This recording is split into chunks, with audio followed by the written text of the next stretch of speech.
Hey guys and welcome back to my channel. This is part 4 of What If Naruto was in Negima and was part of the Springfield family. Before we begin, don't forget to like, share and subscribe, and also go and support the author, link in description. Naruto had finally landed on the ground as he flew away with Theo and Asuna. Both girls had been talking to each other the entire ride and seemed to be friendly now. That talk after Asu-chan's fight must have been good, Naruto thought with a smile. So what do you girls want to do till tonight? He asked them. They blinked. What's tonight? Theo asked. Akko-chan's concert is tonight. I plan on going, he said with a smile. Asuna blinked at that and Theo remembered the petite Silverette giving Naruto a ticket. Crafty one, wasn't she? Oh yeah, Asuna said, nodding her head in remembrance. I forgot that she and the cheerleader trio had a band. They're really good too, she said. How about we just chill out? Nothing too big, after all you just fought that idiot not too long ago. Theo said.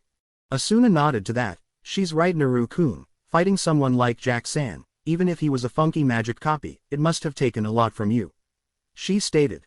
And she was right, Naruto still couldn't move that well and he needed to recover more, but he wanted to see his father with his brother, so he forced himself to move when he should have been resting in Eva's resort or something.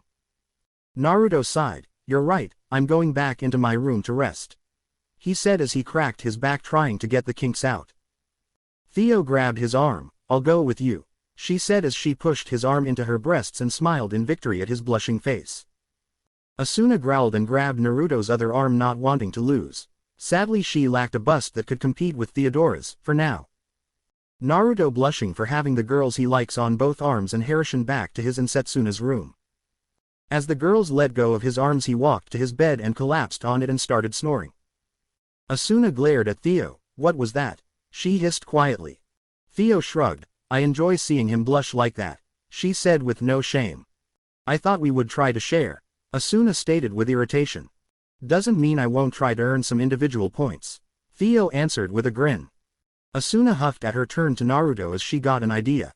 She walked up to his collapsed form and laid next to him on his left side as she buried her face his chest and hugged his arm. She then stuck her tongue at Theo in victory. Oh hell no. Two can play at that game, little girl, Theo raged in her mind as she did the same and laid on Naruto's right side. They glared at each other as Naruto snored away, completely oblivious to what was happening to him. 0. Akko was rockin' on stage with the rest of her band during their concert. Awesome, I'm playing so well, I never thought I could play like this, she thought. She turned as she continued playing and looked into the crowd and spotted a familiar tuft of blonde hair. She looked shocked to her crush right there in the audience cheering for her. 0. After the concert, 0. Yay, we did it, that was amazing. We kicked butt. You were the best, Akko, Misa said. I never thought you could play like that. You're a genius, Shina added. Hey, you think? Akko asked as she blushed and rubbed the back of her head at the praise. By the way, Akko, he was in the audience, Madoka said with a grin teasingly. Huh, why yeah, Akko said meekly with a blush. With so many people here, you may have a hard time finding him, Madoka said as she crossed her arms in thought. True, Akko said. Who? Asked Shina. Their door opened and a security guard poked his head in. Excuse me, Akko-sama, you have a guest, he said. Huh, Akko said in confusion. Excuse me, said a voice in a playful tone. Akko's heart started to beat faster when she heard the voice and a blush slowly crept to her face. Naruto walked in with a bouquet of white and red roses. He was wearing a white dress shirt with a gray hoodie over it and black jeans with his white and black checkered sneakers. Yo Akko-chan, Naruto said with his usual grin. Oh, hello, the Silverette replied with a stutter. You rocked out there, he said as he handed her the bouquet. Akko accepted the bouquet. Oh and no, I didn't really, she trailed off as she was blushing so hard that steam was coming out of her ears. How about a lovely night stroll, my fair muse, he said with a smile. Huh, Akko said with shock. 0. Outside, 0. Naruto and Akko were walking till they stopped at a plaza with a fountain in the middle. Wow, Akko muttered in awe at the beauty of the place with the night sky and the street lights reflecting off the fountain water. I didn't know such a beautiful place existed here, she said. Hey, it is beautiful and quiet here, isn't it? He stated. But, he said turning to her, I can't tell what makes you more beautiful, the moonlight or the street lights bouncing off your beautiful skin. he said with a handsome smile. Wah what? Akko thought with a blush. Oh no, not me, I even got dumped by a senpai, she trailed off as she fidgeted from his words. Now I know that can't be true, he said arguing as he played with a strand of her sliver locks and twirled it with his fingers, causing Akko to blush at the closeness. Have you heard of this legend? If you confess your love under the world tree, you will be united with your love. Naruto asked as Akko started to push her head into his hand, enjoying his touch, until she registered what he said. Huh, what, huh, she thought with a shock. Akko-chan. Even since you first collided with me in the hallway, Akko flushed with embarrassment from that. Akko-chan, he muttered as he placed his hands on her face and leaned in to kiss her. Ah, no please, Naruto-sensei, I'm not ready yet, she said as she felt like putty in his hands and started to lean in too. Akko. Akko, a shout and a bang said. And Akko woke up from her dream and had a bit of drool on the corner of her mouth. What? Akko shouted awake and looked to see Maki with her hands on the table explaining the slamming noise and saw Yuna sitting next to her with a naughty grin and blush. Huh, a dream, Akko muttered. You were totally knocked out, Maki said. I can't help it, we haven't had much sleep, Akko said back. It was just a dream, she muttered in sadness as she was enjoying that one. Come to think of it, Akko, don't you have a rehearsal for the concert tonight? Yuna pointed out. Huh, oh, that's right, Akko said in realization. Knock 'em dead, Akko. Maki cheered. I'll be cheering for you too, Akira said. Oh, Akko said with a bit of confidence. Oh yeah, isn't he coming tonight? Yuna asked slyly. Akko asked as she tilted her head in confusion. Yuna covered her mouth with her hand and giggled. You know, Naruto-kun. The one you talking about in your sleep, Yuna said as she made a sleeping position by placing her hands under her tilted head to look like she was sleeping. And no please Naruto-sensei, and not there. Yuna said, imitating Akko's voice. I didn't say that, why are you listening while I sleep? Akko asked in fury. Your voice was so loud, Yuna answered back. Naruto-kun? Maki asked. Yuna moved closer to Akko's ear. Easy there Akko, don't think you're getting ahead like that. If we are going to do that, we're doing it together like we agreed to, got it? Yuna asked and Akko nodded with a fierce blush.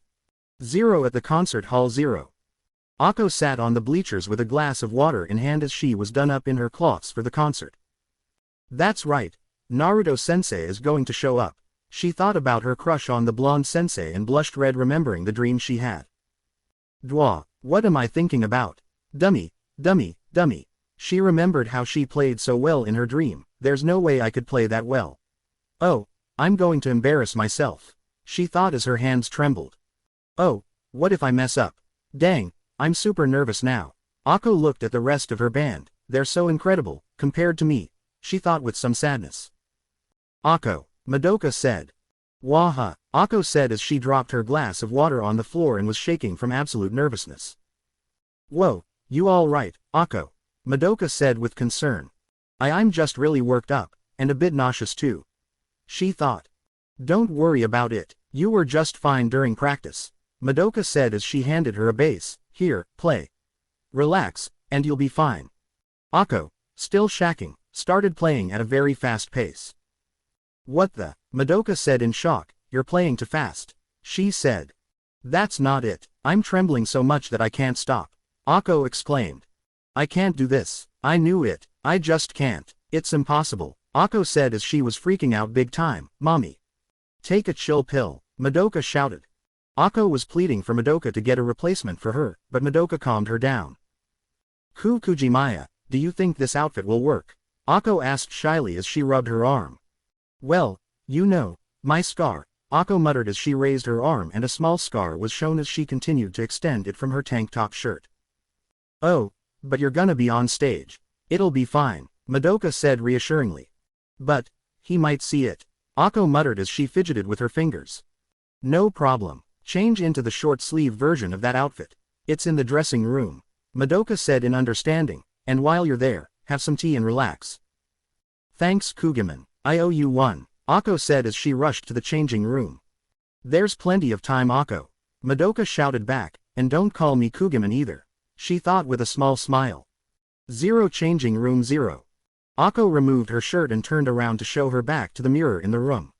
On her back was a large scar. I'm average in every way except for this, she thought in sadness. Suddenly a knock came from the door.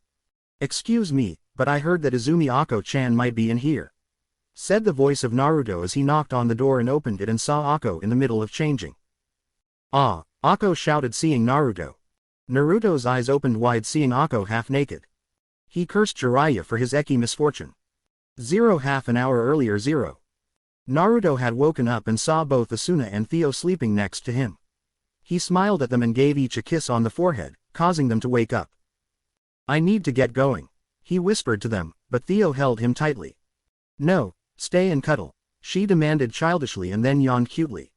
Naruto rolled his eyes at her somewhat spoiled nature, but chalked it up due to her royal upbringing. He still loved her for it though, as it was amusing at times. Asuna looked at her with half-lidded eyes. Let him go, she said as she pulled Naruto away from Theo and she let him get up. Thanks Asu-chan, he said as he kissed her on the lips. Asuna blushed a little and fell back asleep and unconsciously cuddled to the warmest thing on the bed, which just so happened to be Theodora. Theo, who was half asleep also, cuddled with Asuna and placed her head in her bust. Naruto put his fist in his mouth to stop himself from laughing at the sight and took a quick picture with his phone. Best blackmail material ever. He got dressed and was wearing a white dress shirt with a gray hoodie over it and black jeans with his white and black checkered Snickers. He walked to the concert hall and saw Yuna, Akira, and Maki out of the concert hall. Hey girls, he said cheerfully. Yuna had blush on her face and walked up to him faster than the others and glomped him. Hey Naruto-kun, she said in her usual sunny personality. Hey and Naruto-kun, Naruto-sensei. Maki cheered and Akira nodded.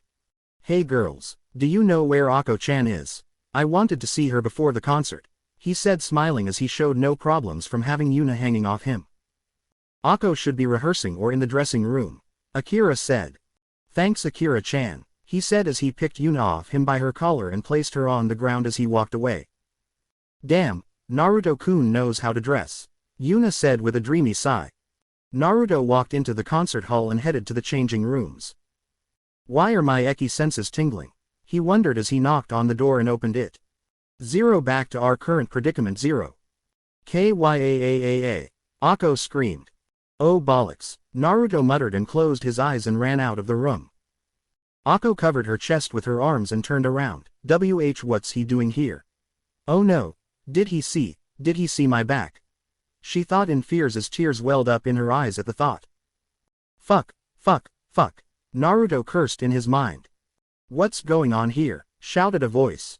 Madoka ran down the hallway and saw Naruto and looked in the door to see a half-naked Akko. She quickly whirled around and glared at Naruto as she slapped him across the face. Him being a teacher be damned. Naruto took the slap as he clearly deserved it. I know nothing I say will make up for this, but I'm sorry, Naruto said with his eyes still closed. Sorry, I don't care if you are a teacher, but if you, Madoka shouted as was about to continue, but Akko grabbed her arm and stopped her. She now had her shirt on. Kujimaya, stop, it's not his fault. Akko. I didn't lock the door. It's my fault, Akko said. Akko began to tear up a bit. Nah Naruto-sensei, I'm sorry. You came to see me and now, she trailed off. Akko, Madoka said in worry. Akko-chan, it's my fault. I should have waited for an answer before opening it, Naruto said as he held his head in shame and cursed his stupidity, and Jiraiya again. Well, excuse me, she shouted as she ran down the hallway. Fuck, Naruto muttered. Madoka-chan, I'll go after her and I really am sorry, he said as he ran after Akko. You better be Naruto-sensei, Madoka thought. With Akko. Akko was running outside.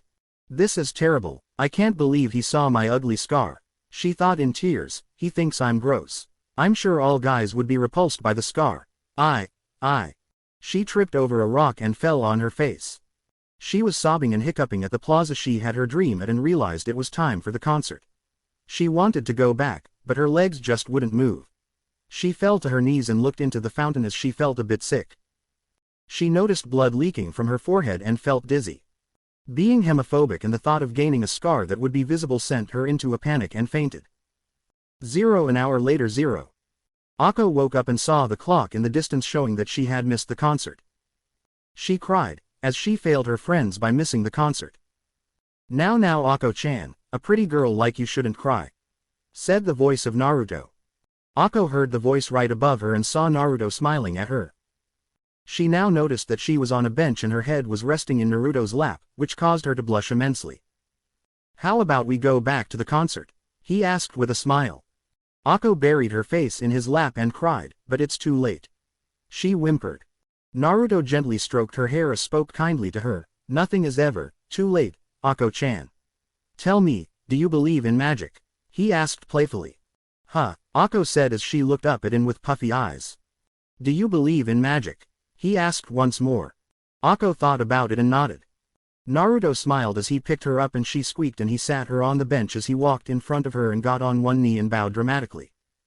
"Then allow this humble wizard to cast a spell and change the very sands of time to grant you, my beautiful princess, a chance to change that," he said in a very regal-like tone. "Huh," Ako squeaked with a blush. "I need you to close your eyes for me, Ako-chan," Naruto said with a teasing grin. Oh okay," she said as she closed them. She heard Naruto muttered some words and her world turned black. 0. Ako suddenly woke with a start and looked around. It wasn't night time anymore, a dream. Another dream, she questioned, but sighed in relief. What a nightmare. Naruto-sensei saw my scar and I missed the concert. She then thought about how handsome Naruto was being all night like, even though he called himself a wizard. He said he would cast a spell for me or something. Talk about wishful thinking. Ahahaha. She laughed at the thought. Ako-chan, I thought I did a very good job," Naruto said with a frown as he was sitting next to her. "What?" Ako shouted in shock seeing Naruto right there. "You know that sleeping outside like this and you might catch a cold," Naruto commented. "Wait, what did you say about doing a good job?" Ako questioned. Naruto tilted his head to the side. "What are you talking about, Ako-chan?" "You just said it," she said. "I have no recollection of such a thing," he said with a grin, clearly showing he knew otherwise. "But," Ako continued, but Naruto stopped her. "How about we go on a date till the concert?" Naruto asked, knowing it would get her stop asking. And it did. Ako looked around. "What? Where's the camera?" she said. "Easy, Ako-chan, there's no camera. You don't want to go on a date with me?" he asked with a pout. Ako shook her head fiercely. She wanted that date. Naruto smiled at her. "Good," he said nodding. 0. Naruto was waiting for Ako to change out of her concert uniform and smiled once she got out. "Sorry to keep you waiting," she said nervously. She was wearing a white t-shirt with some writing on it over a black shirt and was wearing high heels and a denim skirt. Naruto smiled at her. "Trust me, after seeing you in something so cute, it was worth the wait." Ako blushed at the praise and walked up to him. The two then went to do various things within the festival. They rode a roller coaster with Naruto holding Ako's hand due to her nervousness. Naruto then bought her some ice cream, took her horse riding and bought her some lunch, and paid of course. "It's as if this is another dream. But I don't think I even care if it is," Ako thought with a smile as she was having such a great time. "Wow, what a crowd," Naruto commented. Ako tilted her head. "I wonder what's going on," she asked. Naruto said as he read the sign, "Fabulous prize, best couple contest." He said as he turned to Ako with his usual grin. "How about we enter?" he asked the silverette. "What?" Ako said in shock. Naruto nudged her. "Come on, with you and me, this thing'll be a clean sweep," he said with a wink. Ako blushed and nodded. 0. The prize for the contest was a pair of beautiful matching bracelets. As Naruto and Ako were backstage, Ako was in a panic again as she wasn't used to the spotlight and didn't want to embarrass Naruto. "You really need to calm down, Ako-chan. How about after this I give you a good massage?" he asked. Ako went into a daze at the idea of Naruto giving her a massage and nodded mindlessly as she was in her daydream. Naruto and Ako walked on stage wearing a white tuxedo and a white wedding dress with flowers and veil add to the ensemble. Ako nervously walked beside him and felt her confidence drop being next to Naruto, who was way out of her league in her opinion, and wanted to leave before she embarrassed him. Naruto saw this and squeezed her shoulder. "Come on, Ako-chan, time to make you shine," he whispered to her. "Huh?" she asked and Naruto swept her off her feet and carried her bridal style. This brought them to front running in winning the competition, and the next portion was a swimsuit competition. Naruto was wearing black and white shorts and was shirtless and showed his muscles and the few light scars he had on his body from his training and battles. Akko walked next to him in a polka-dotted two-piece that covered her back. In the end they got second place. 0. Sorry we lost, Akko said in sadness. Naruto swung an arm around her shoulder which caused her to blush again and said, so. First is the worst, second is the best, and third is the one with the something or other. But even if we lost awesomely. Oh no, I forgot about rehearsals, Akko said in remembrance. Naruto waved off her worries. I already called Madoka-chan and she said it was okay. Really? Yep, now how about I hear you play? Naruto asked. They entered an old school building to get some privacy from the crowd. What a second, Akko thought in realization, I'm all alone with Naruto-sensei in a deserted classroom. This is a dream come true.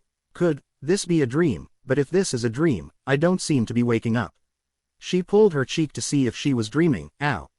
She muttered. That hurt. If this is real, then I'll never get a chance like this again.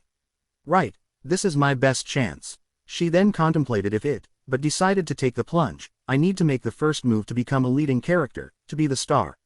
She thought in determination. Excuse me, Naruto-sensei. She said. Yeah, he asked as he turned around as he was rearranging some of the desks to give them a bigger space. I know we've only known each other for a little bit and it might be weird coming from me, but, I love dried squid. Do you? She asked. Yeah it's good, he said nodding as he picked up a bass and handed it to Akko. Can't wait to hear you play. He said. Okay, but don't laugh. She said. I wouldn't dream of it, he said with a mock-hurt look. Akko played with a relaxed expression and Naruto clapped at her performance. Akko-chan, Naruto said in a serious tone. Yes Naruto-sensei, she asked. He sighed. I saw your scar while we were changing for the contest. He said. Akko's eyes widened with fear. No. He saw it. She was about to run away and try to find a deep enough hole to hide in, but Naruto hugged her tightly as she cried. It's all right. No matter what kind of scar you have Akko-chan, you will still be beautiful to me, he whispered in her ear. Why? She asked with tears streaming her face. Because of how beautiful you are on the inside, he said as he rested his chin on her head. But I don't stand out. I'm just a plain side character, she said as she wrestled out of his hold and shouted. Naruto flicked her on the nose. Ow, Naruto-sens, she started, but Naruto's intense look stopped her. Everyone is their own main character of their own story. The spotlight shines on you and you alone in your story and no one else. He said as he grabbed her hand and walked outside where the sunset was shining at them. Even if you say you're a side character, which you aren't, I won't let you. He proclaimed loudly. Akko blushed at that and shed a single tear in happiness knowing she picked the right guy to fall for. Naruto walked her to the concert hall. 0 backstage 0. Knock 'em dead Akko-chan, he said as he kissed her forehead and walked to the bleachers. Madoka walked up right next to the girl in her current bliss. Seems Naruto-sensei really knows how to make a girl smile, she thought. Seems like something good happened huh? Madoka asked in a teasing smile. Yeah, Akko muttered with blush as she headed to the stage. 0. Naruto watched as Akko shined on stage with the rest of the band and cheered loudly when they finished. He saw Madoka whisper something to Akko as she handed the mic to her and pushed her forward. Today, I wanted to say something to a person that helped me out a lot.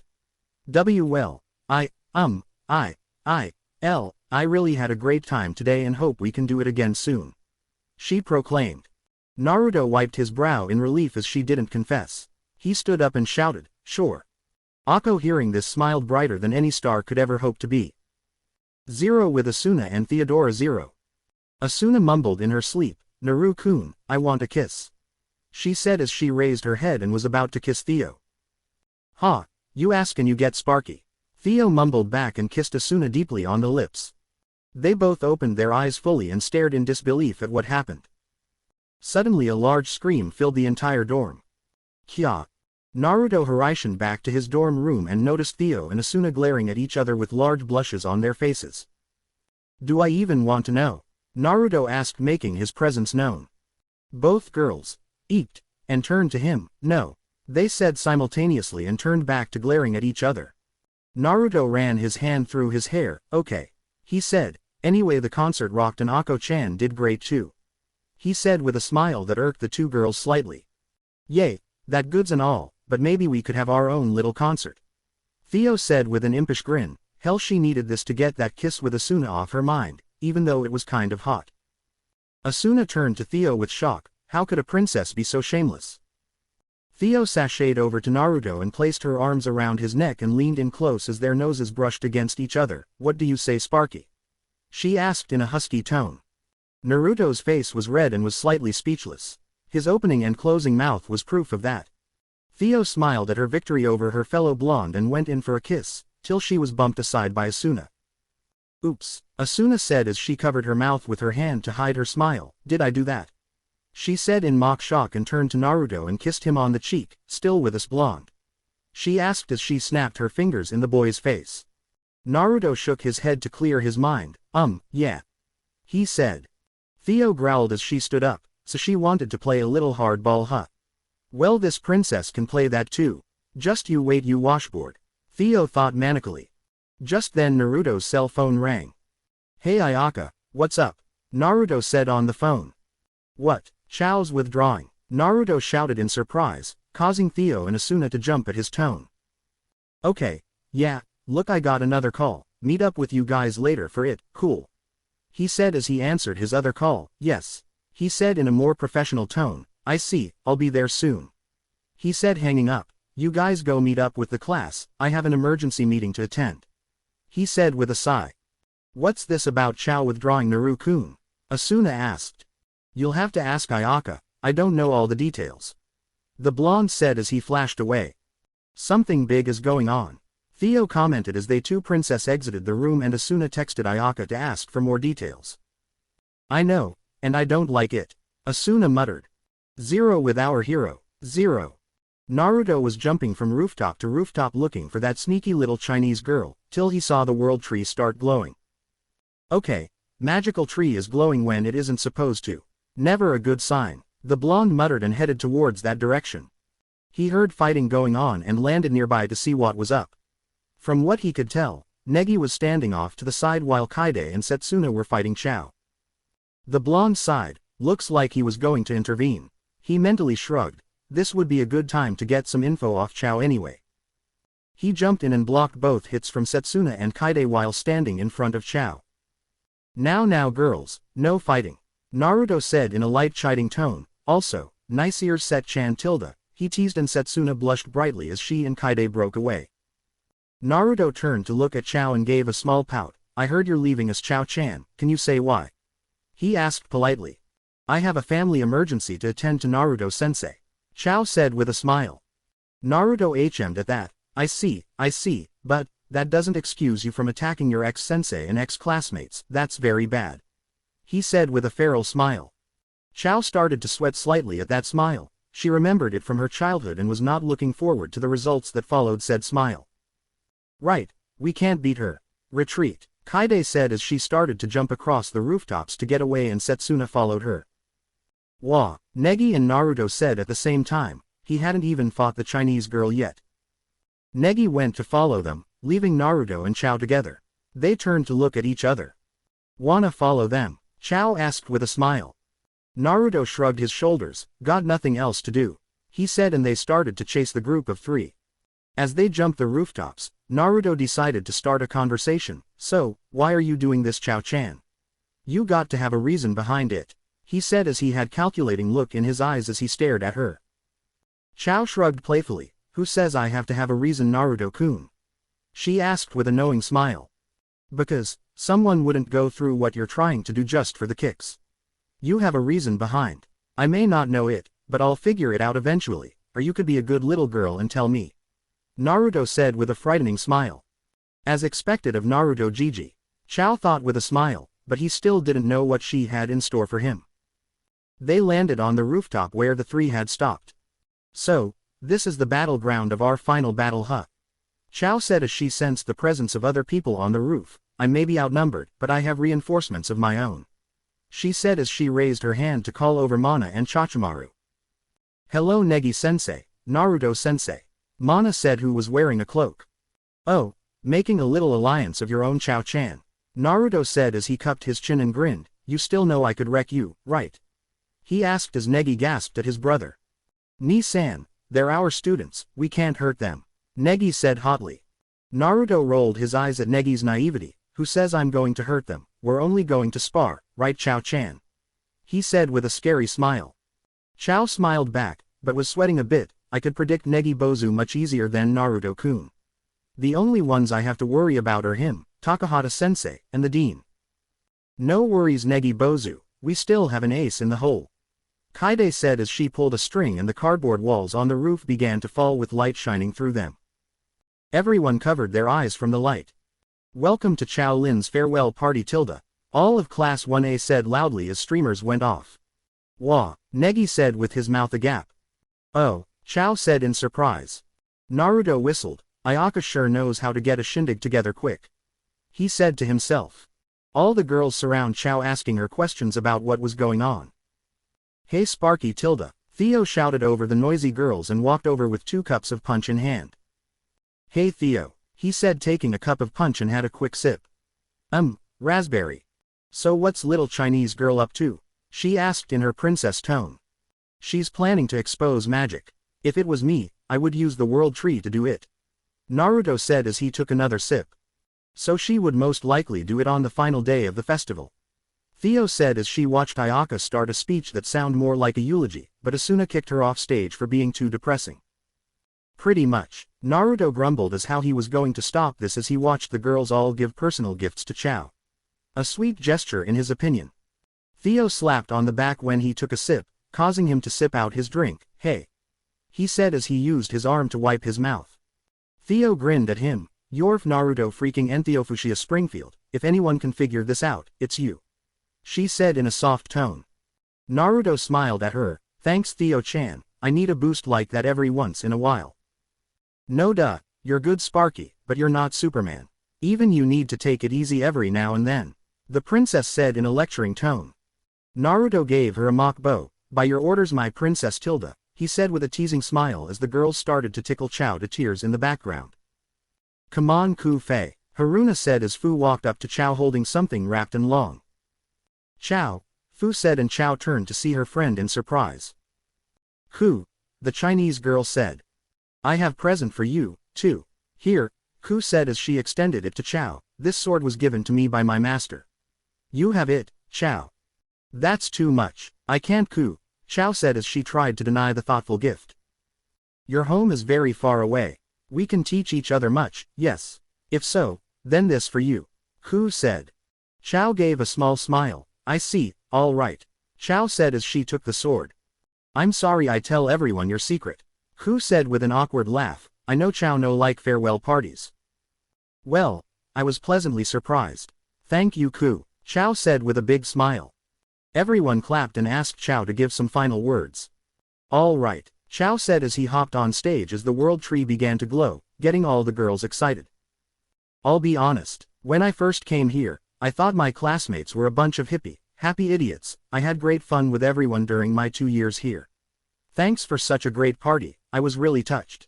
Chao said as she touched her chest. Thank you everyone, I have to leave, but, I hope everyone graduates happy and healthy. She finished with a smile. Everyone clapped and cheered as they started to clean up. Hey, Ku-fei said your home was far away and you won't be able to see us again. What did she mean? Meiki asked. Everyone nodded in agreement since they were wondering that also. You wanna know about my home? Well, that would be revealing a really big secret about myself. Chao said with a smile. This got Naruto's attention. The girls nodded eagerly. Do you really want to know tilde? Chao teased. Yes, they all said. Chao closed her eyes. The truth is, believe it or not, I'm a Martian from Mars. She said and every slapped on the back of the head. Lair, some of the girls said. Seriously, Martian don't lie. In the next century, Mars will become inhabitable. Naruto and Theo's eyes widened at that. There was no way she knew that. I'm a descendant of Naruto-kun and Negi Bozu, I've come back from the future. Chao announced proudly. That smile when she gave him the watch, he knew it looked familiar, but it wasn't possible, was it? Naruto thought as he tried to debunk it in his mind. Everyone started to laugh at Chao, saying she was crazy. The class continued to party for the rest of the night. Sometime later, everyone was tuckered out from the constant partying and were all asleep. Negi jumped up to Chao and Naruto followed suit. Negi was silent for a few moments till he spoke up. What you said earlier, was that? He trailed off, trying to make heads or tails of the information in his head. Chao let out a fit of laughter. I guess it was too outlandish for anyone to believe me. She said with a smile. Our mother's first name, what is it? Naruto asked with a glare. If you're really our descendant, you would without a doubt know it. The blonde said. Our mother's name? Negi questioned. His Nisan rarely ever talked about their mother, and anytime he asked, his Nisan would just give him a sad smile and would say that she loved them very much, but she had to go away. Arika Tilda, you're like a male version of her, except your hair sets more after your father Nagi. Chao said with a smile of all-knowing. Naruto's hand twitched slightly. What's your goal? He asked quietly. For me, your future is my past, so I came here to change history, that is my true purpose. Chao said. Change history? Negi blurted out in shock. The world tree, Naruto said as he figured out her plan. Chao turned and smiled a Springfield smile. Bingo Tilda, as expected of Naruto. Gigi, always so smart Tilda, she said with a wink. With the world tree, it's possible to make a long jump through time with its power. She explained. What would you do if you had access to that power, Naruto-kun? Negi Bozu. She asked in a serious tone. Go back 10 years to your father's supposed death, or 6 years when your village was attacked, or even go further back to make sure your father, mother, and brother were one big happy family. She asked as both Naruto stiffened and Negi gasped. Wouldn't you want to prevent the tragedies of your pasts? She asked further. I don't plan on making any moves during the day. We'll meet again soon, Naruto-kun, Negi Bozu Tilda, Chao said as she disappeared. Naruto calmed down and cursed himself for freezing like that. Zero Evis Resort 0. Negi, Naruto asked calmly in a pair of white swim shorts with blank lines going down the sides. Yes, Ni-san, Negi asked, who was wearing the same swimsuit but had orange lines going down the sides with a purple short-sleeve hoodie on. Why are Haruna and Chisame here? Naruto asked as his hand began to twitch and he watched as the girls played in the pool. Oh, Negi said, they found out about my magic, you see, and Negi trailed off, slightly embarrassed at being found out again. I see, Naruto said with a nod. Bam. Naruto held his smoking fist in front of his face as Negi was on the ground with a large lump on his head. What the hell, Neg? Naruto said at the top of his lungs with a tick mark on his head as he performed the head enlargement spell to make his head bigger to show his anger even more. Are you that stupid? Why do you keep using your magic so recklessly? Naruto asked. He grabbed Negi by his jacket collar and began to shake the kid back and forth. I can explain, Negi said with dizzy eyes. Oh, you better explain or you'll go through training that would make Eva-chan's look like a summer picnic. The blonde boy roared. The girls watched in slight worry and amusement at the brothers. Wow, who knew Naruto-kun could be so scary? Haruna said with a grin and turned to Asuna. Is your boyfriend always like this, Asuna? She said as she wiggled her eyebrows. Asuna blushed prettily at that and Konoka glommed her. Asuna, did you move ahead without me and Set-chan? The healer asked with a pout.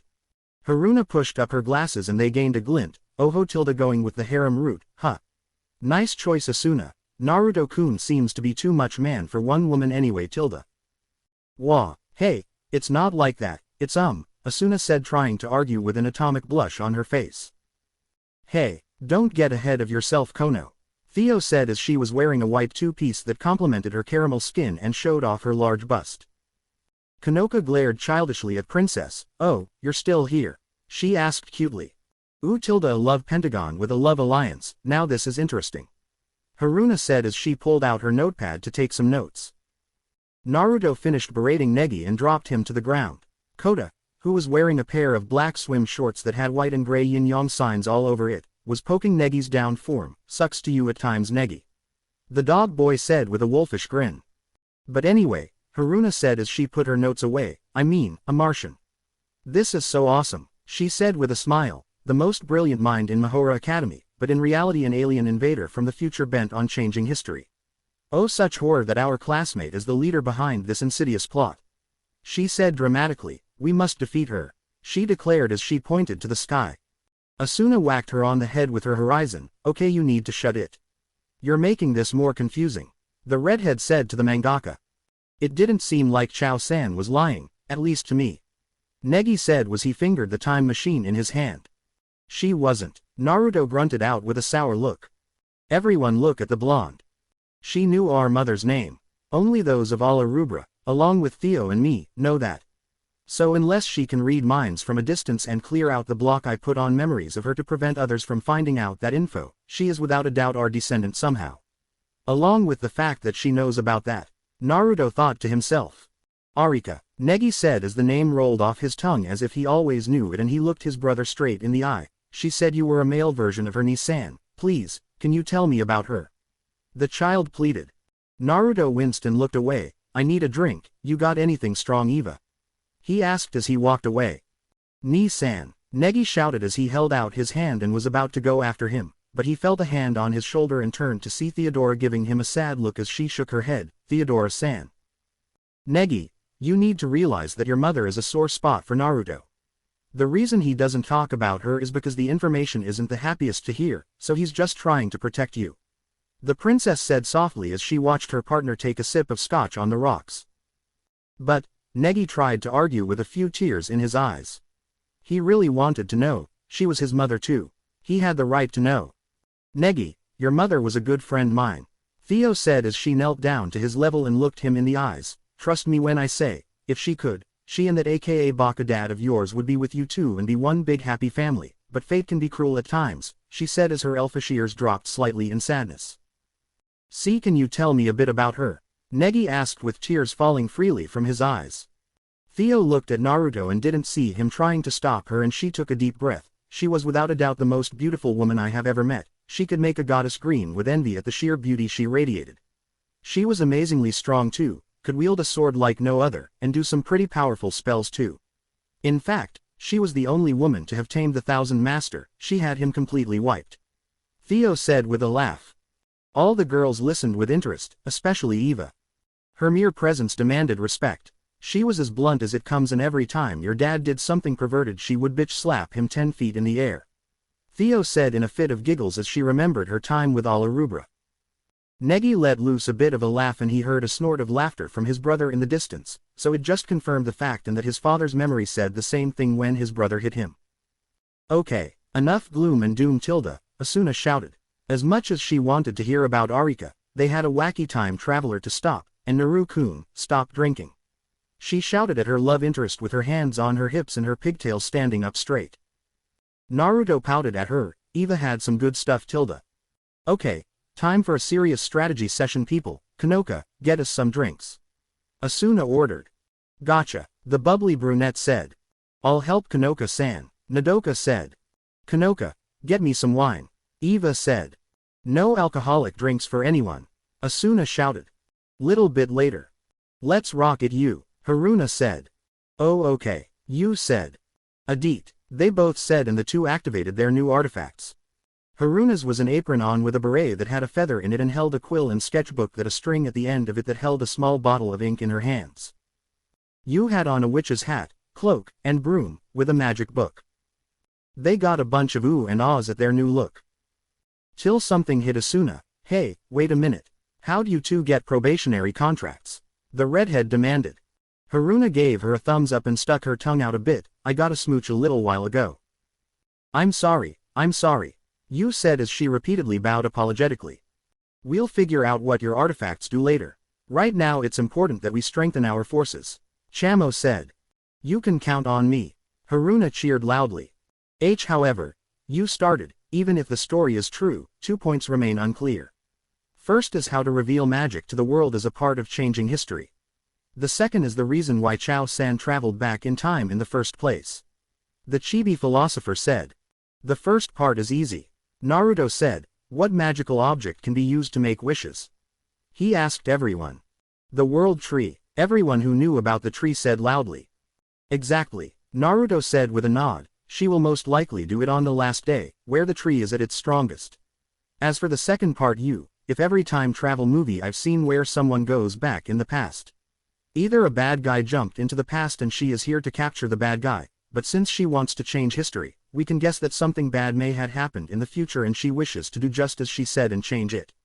The blonde male concluded and you along with everyone else nodded as it made sense. So Chao-san may not be a bad guy after all, Negi said as he cupped his chin. But she's trying to reveal magic, doesn't that make her the bad guy?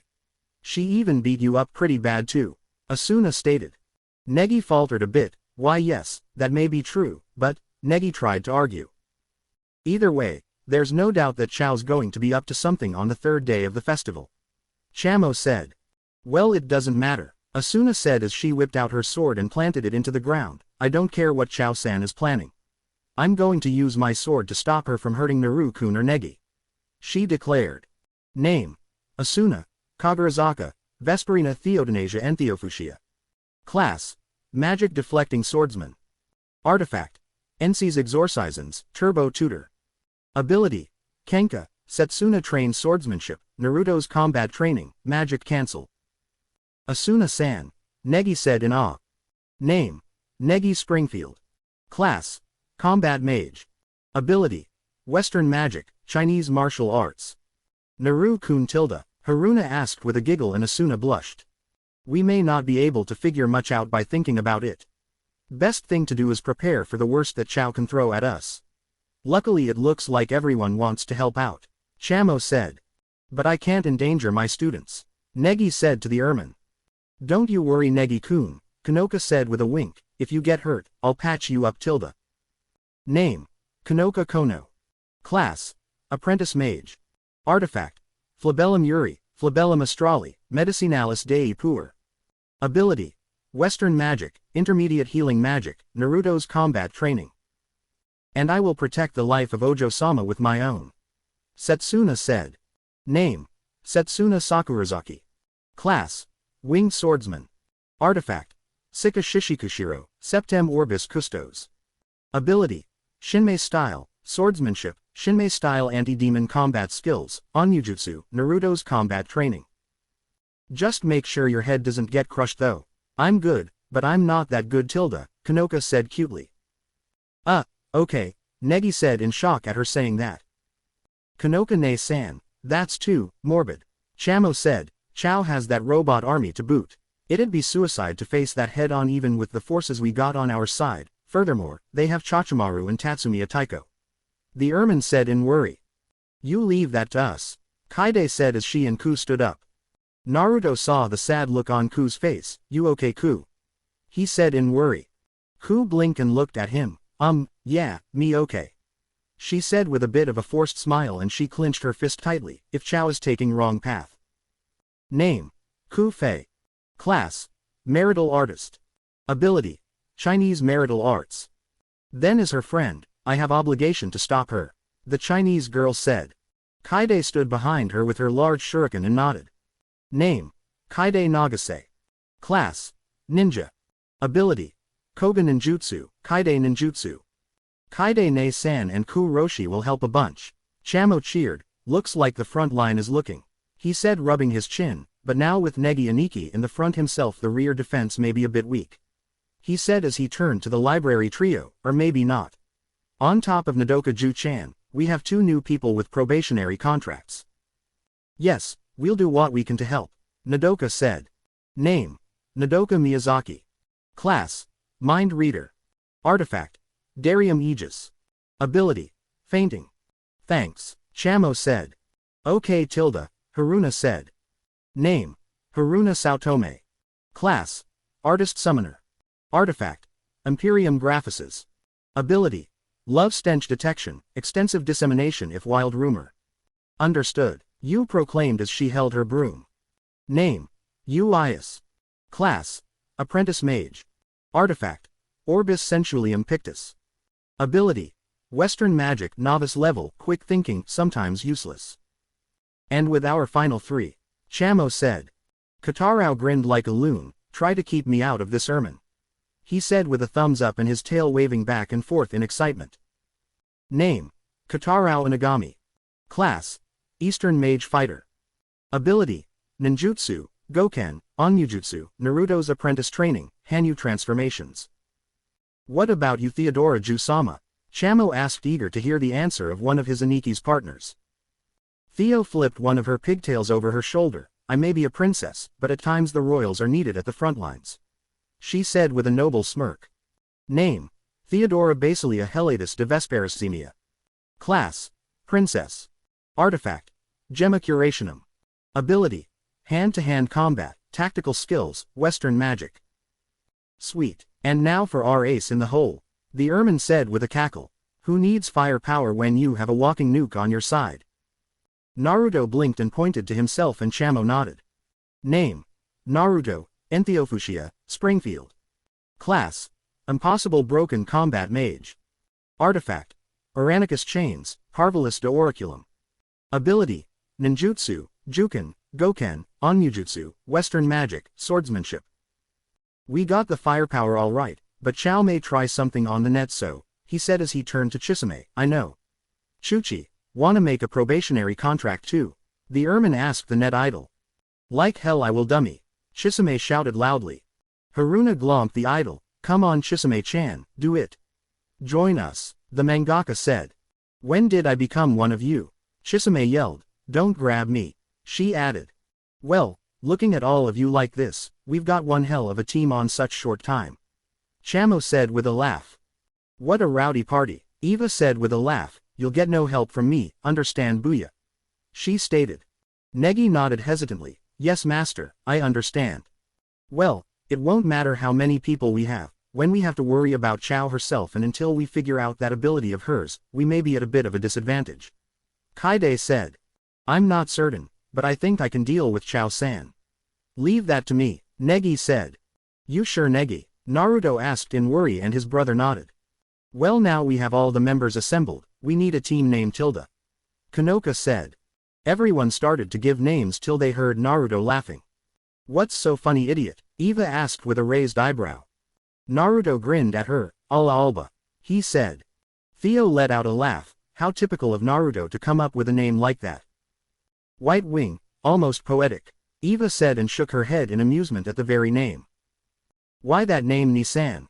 Negi asked in curiosity. Naruto turned to see the sun setting in the resort. When I was little, I wanted to make a group just like Dad's, you know. One with the same atmosphere. I would be in charge of it. We would travel around both worlds doing good deeds just like Dad's group All Arubra did. I traveled around this world and the magical world to try and find people I could work with and count on in the pinch, but no one met those expectations.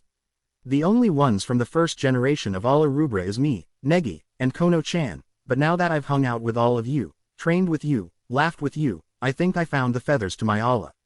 Naruto said as he turned around with a Springfield shit-eating grin and stuck his hand out. Alba. He asked the group. Everyone was in awe of his speech, but Asuna was the first to recover and walked up to him and placed her hand on top of his. Alba. She said with a nod. Theo was next and placed her hand on theirs. Alba. She said loud and proud. Kanoka was next as she giggled and grabbed Setsuna's hand. Come on Set-chan, White Wing Tilda, just like you Tilda. The white mage said as she placed her hand on the pile. Like me, huh? Setsuna thought out loud as she placed her hand on the pile with a smile. Katarao was next as he slapped his hand on the pile. Where you go master, I go. The Hanyu said, showing his loyalty to his teacher. Alba de Gozuru, Kaide said as she was the next to enter the pile up. Alba Uru, Hu exclaimed as she put her hand in too. Hey, don't forget about us Tilda, Haruna exclaimed as she pulled Yu and Nodoka and forced their hands into the pile. Everyone turned to look at Negi and smiled at him. Negi blinked a bit and smiled softly back and walked up to the group and gently placed his hand on the top of the pile and looked his brother in the eye, and Naruto nodded, so we're all in agreement. Negi asked and everyone nodded. Ni-san, would you like to do the honors? He asked and Naruto chuckled. Let's spread our wings and fly true Alba, Naruto shouted as he raised his hand from the bottom, making everyone raise their hands in the air. Alba Tilda. Everyone cheered. Chamo sniffled and pulled out a hanky. That was beautiful, he said as he blew his nose in the hanky. Later, Haruna and Yu were busy testing out their artifacts to see what they can do, and the rest of the group was either watching or disguising plans that they could in the future event. Asuna and Theo were chatting, but it was more like arguing. Naruto watched in the distance with a laugh and turned to watch the moon of the resort and was mulling over what Chow had said earlier. Idiot, Eva's voice said, and he turned to see the little vampire with a piece of paper in her hand that had their names on it. I'm cashing in on our bet now, but just dinner will do, meet me later when the kids go to bed. She said with a smirk as she ripped the paper up and walked away. He recognized that it was a demonic ticket and whispered thanks to Cammy, for he hadn't even realized that Eva had been so serious about their bet to go that far to force him into it. Bedtime. Naruto heard a knock on his door and opened it to see a cha-cha maid. This is the attire that Master wishes for you to wear, she said as she handed Naruto a white suit. He raised an eyebrow at that and nodded. Tell her I'll be down in a few minutes, he told the gynoid. The maid nodded and left with a bow. He put the suit on, but blanched at the tie. He always hated them, but put it on anyway. He cuffed his sleeves and ran his hand through his unruly hair to at least try and make it neat, but failed utterly. He sighed and left the room and headed downstairs. He arrived at a room that had a candlelit dinner, and Eva entered in her adult form while wearing a revealing black dress that left little to the imagine of her adult form's figure, along with a classy necklace. Gawking at something you like, idiot? She asked with an amused smile on her graceful face. Naruto smiled back as he pulled her seat to allow her to seat, just something the world was denied naturally. He commented honestly, her form may be hot to him, but it was truly beautiful. Eva gave him a bit of a stare to see if he was insulting her, but dismissed it and sat down as he pushed her in and went to his seat and placed his napkin on his lap as the food was delivered and began to cut up the meat at a moderate pace and gave a small bite. He hummed in approval and Eva gave a laugh chuckle at him as she sipped a bit of wine. So, Eva said as she swirled her wine a bit, how long till the seal is removed? She asked as she took another sip. Naruto finished chewing and swallowed. It's done, he said as he dabbed his lip with his napkin. Eva blinked completely in surprise at him and nearly dropped her wineglass. Then when are you taking it off?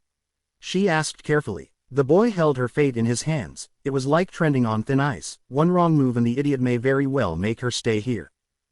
Midnight of the third day of the festival.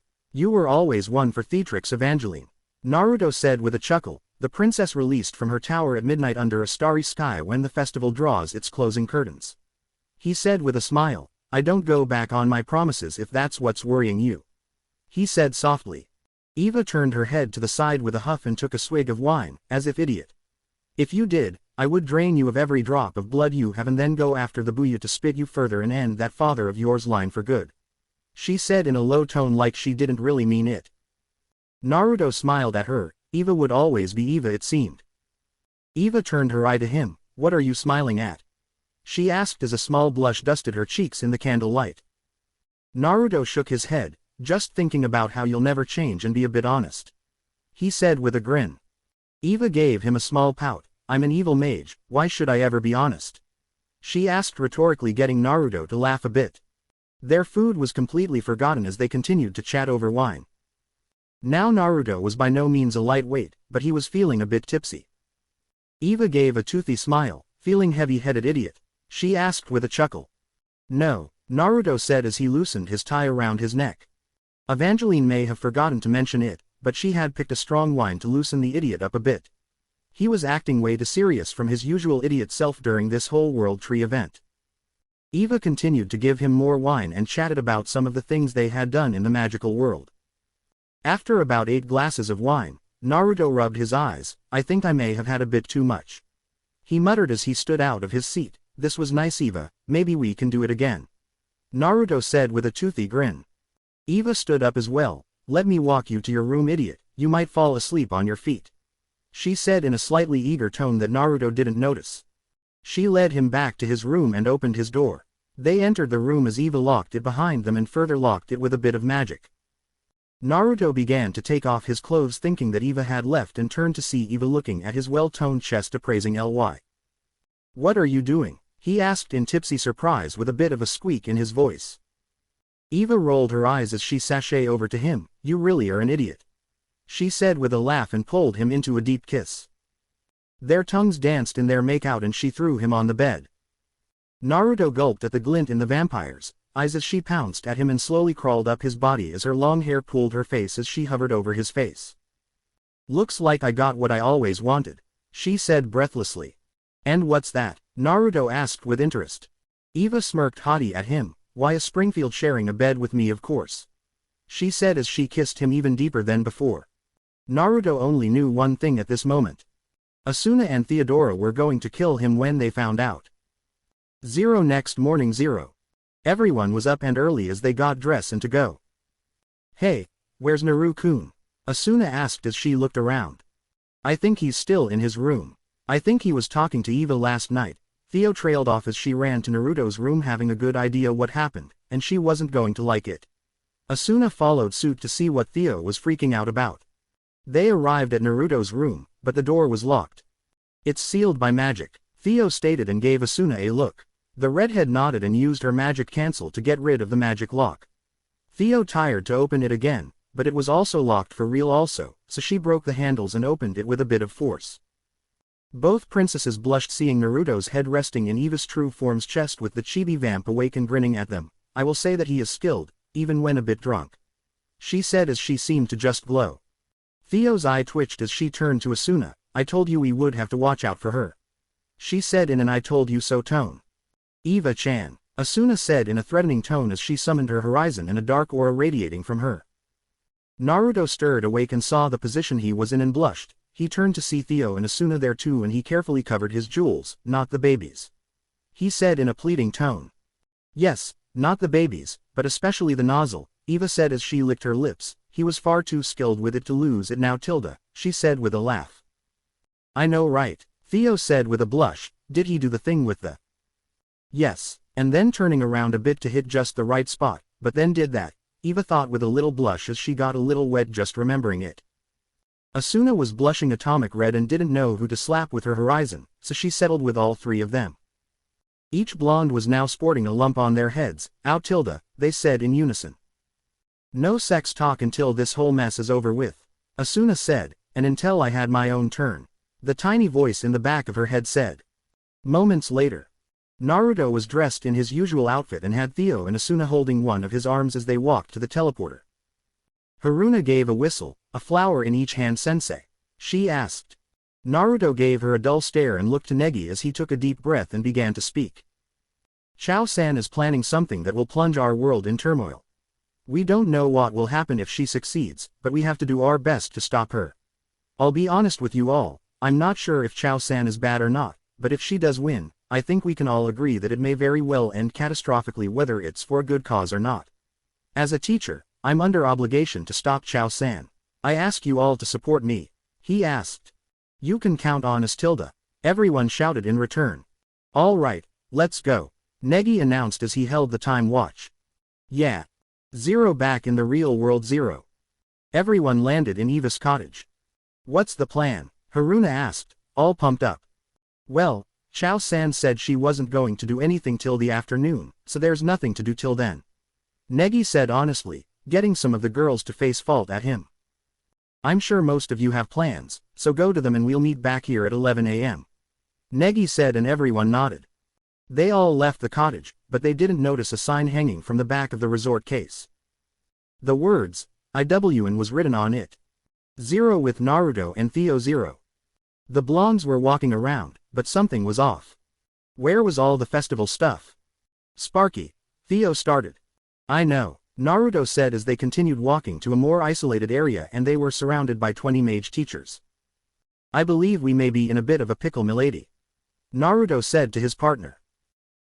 Perhaps my knight, perhaps, Theo said with a nod.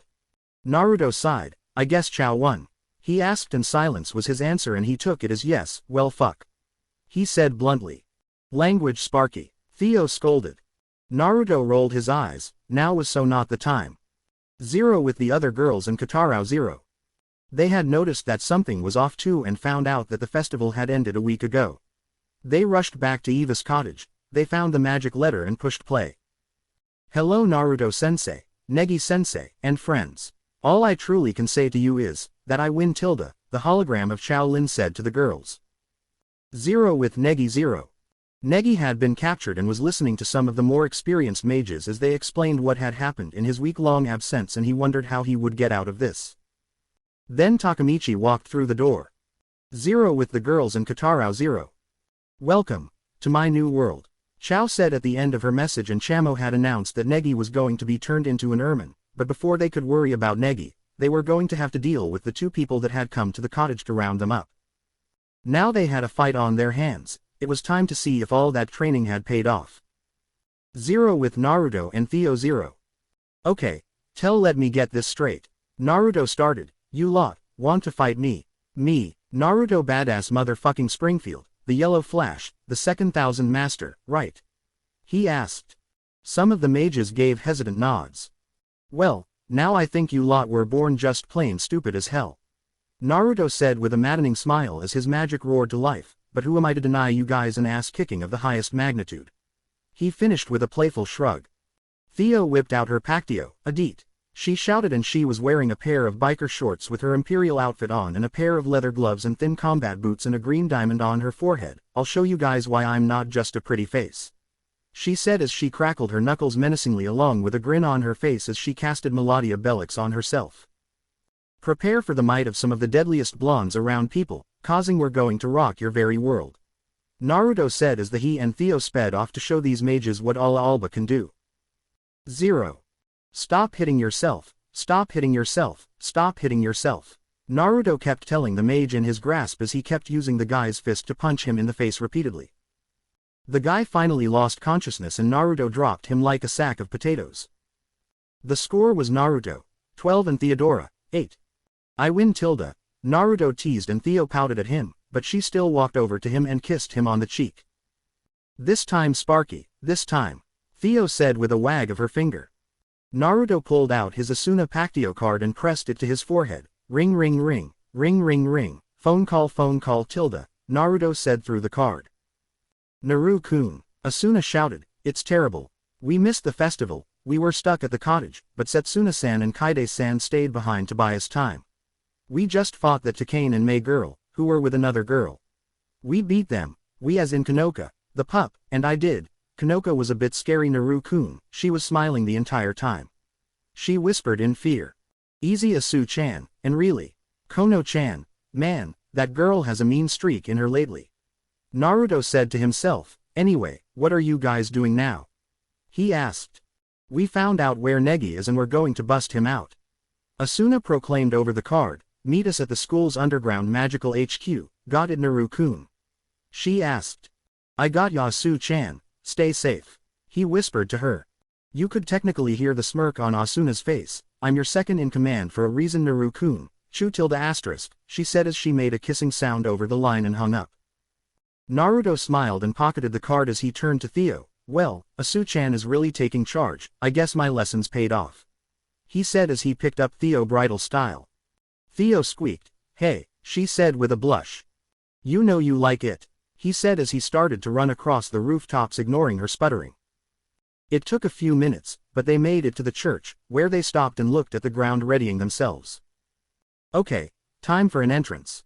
The teen said as his hand was being empowered by ki and he slammed it into the ground causing it to cave in and both blondes fell through the hole. They landed on the ground with a thud and turned to see the girls with Negi and Kotarou. Yo, Naruto said with a wave of his hand. Naruto-sensei, Naru-kun, Naruto-kun, Ni-san, master. Everyone said in cheers. What's the plan, guys? Naruto asked in a serious tone. Naruto Aniki, we got one chance and it's right here underground. Chamo said, we're going to the deepest roots of the world tree and use its lingering magic from the festival to jump back 1 week in the past. The Ermine said explaining the plan. Chamo, you little genius. Naruto said with a grin, truly the Ermine had his moments, and when he had them they were amazing. Let's go people. Chamo shouted and everyone started to run while he reeled in the praise, he was so underappreciated at times. Right, everyone said as they started to run down the tunnel towards the roots of the world tree. I think I know a spell that may help, Naruto said in a serious tone. Everyone looked at him as they ran, really Ni-san? Negi said in an excited tone. Yeah, it was one of Dad's original spells. It was so powerful that he could only do it in the magical world, because if he used it in this world, magic would no doubt be known worldwide. Everyone gulped at that. Was it really that powerful? Naruto Aniki, if it can help us, do it man. Chamo said and Naruto nodded as he focused on his magic. Tempestas of Meus Pectus Pectoris. Abracadabra, bibbidi bobbidi boo, give me the world view. Naruto shouted as thousands of magic communication windows opened up around him. What kind of spell is that? Everyone shouted in anger and disbelief. But Naruto simply ignored them. Greetings to both the old and new world. This is the one and only, Naruto Springfield-sama coming to you live from the roots of the World Tree at Mahora Academy in Japan. He said, grinning like a fool. Don't give them our location. Everyone shouted. Now most of you are wondering, how can such a handsome devil show up on giant monitors that are floating in the sky? Well, as the world has learned, magic exists, you just happen to be lucky enough to see one of the most powerful, handsome, and badass mages in the both worlds. Now me and my team of elite specialists, he said, but Asuna interrupted him. Elite specialists, we're middle school girls, Asuna shouted. Naruto waved her off. Yeah, me and my team of elite middle school girls are right at this moment about to go back in time to fix this whole mess. Time travel, I know I can't believe it either, but it exists. Now I have a few things to get off my chest. First, the Megalomasembria Senate, go fuck yourselves, you wrinkled up assholes, go fuck yourselves hard. He said as he gave them the finger, with both hands. Theodora laughed out loud at that, while the others looked utterly clueless and confused. In the magical world, a super perverted Hellas idiot was laughing up a storm in the bar he was in and bought everyone a drink claiming that the blonde was his student. Second, to the girl that took those naked pictures of me and posted it on the internet, I will find you. He said, and Haruna jumped in to scream. Girl, you got naked pics of our hunky sensei. Send me the URL, my email is Megumi no Mangaka. Haruna demanded as blood dripped from her nose. We're going back in time, Peru, it's not like she could. Asuna said in anger and smacked the girl across the head. Naruto was hers, damn it, or, well, it was complicated. I'll just find it myself. The mangaka said with a pervy giggle as she rubbed the bump on her head. Third and finally, to my fan club, you guys creep me the hell out. I know you love me, but stop sending me your panties, and various photos. That goes especially the one who sent that one with the dragon, you are a sick person. Well, I've said my piece, got to go save the world and all that. Cheers people, Naruto said as he signed off with a smile and a wink. Everyone just stared at him as if Naruto was officially the craziest person in the group now, which he kinda was tilde. Ni-san, how was that supposed to help us? Negi asked calmly. I said may help, you guys were the ones who got your hopes up. Naruto said without a care. Forget about that. From our research, we deduced that there is a 50% chance that the magic is still there, so we got to hurry. Chamo said. The hallway they were running down suddenly started to glow. Take a look, Yu said. The roots are shimmering, Asuna said in awe. Great, Haruna cheered. Jackpot, there's still some magic left. Chamo cheered from the top of Yu's hat. Negi Aniki, check the Cassiopeia. Negi nodded and pulled out the watch and saw it was working. It's moving, we can use it. Negi said, and Naruto checked his own and saw his working too. Looks like the hard part is over, Asuna said with a grin. We just have to wait for the other two. Negi Aniki, contact Setsuna Ne-san. Chamo said, and Negi nodded. The girls let out sighs of relief at finally getting to their first goal in the plan, but noticed that the magic of the tree started to recede. The watch stopped moving, Negi said in shock, just before he was about to contact Setsuna. Crud, the magic is fading fast, we got to chase the light. Chamo exclaimed as he turned to the rest of the girls, come on folks, we got to move or we can't go back. He said, but the girls still didn't move.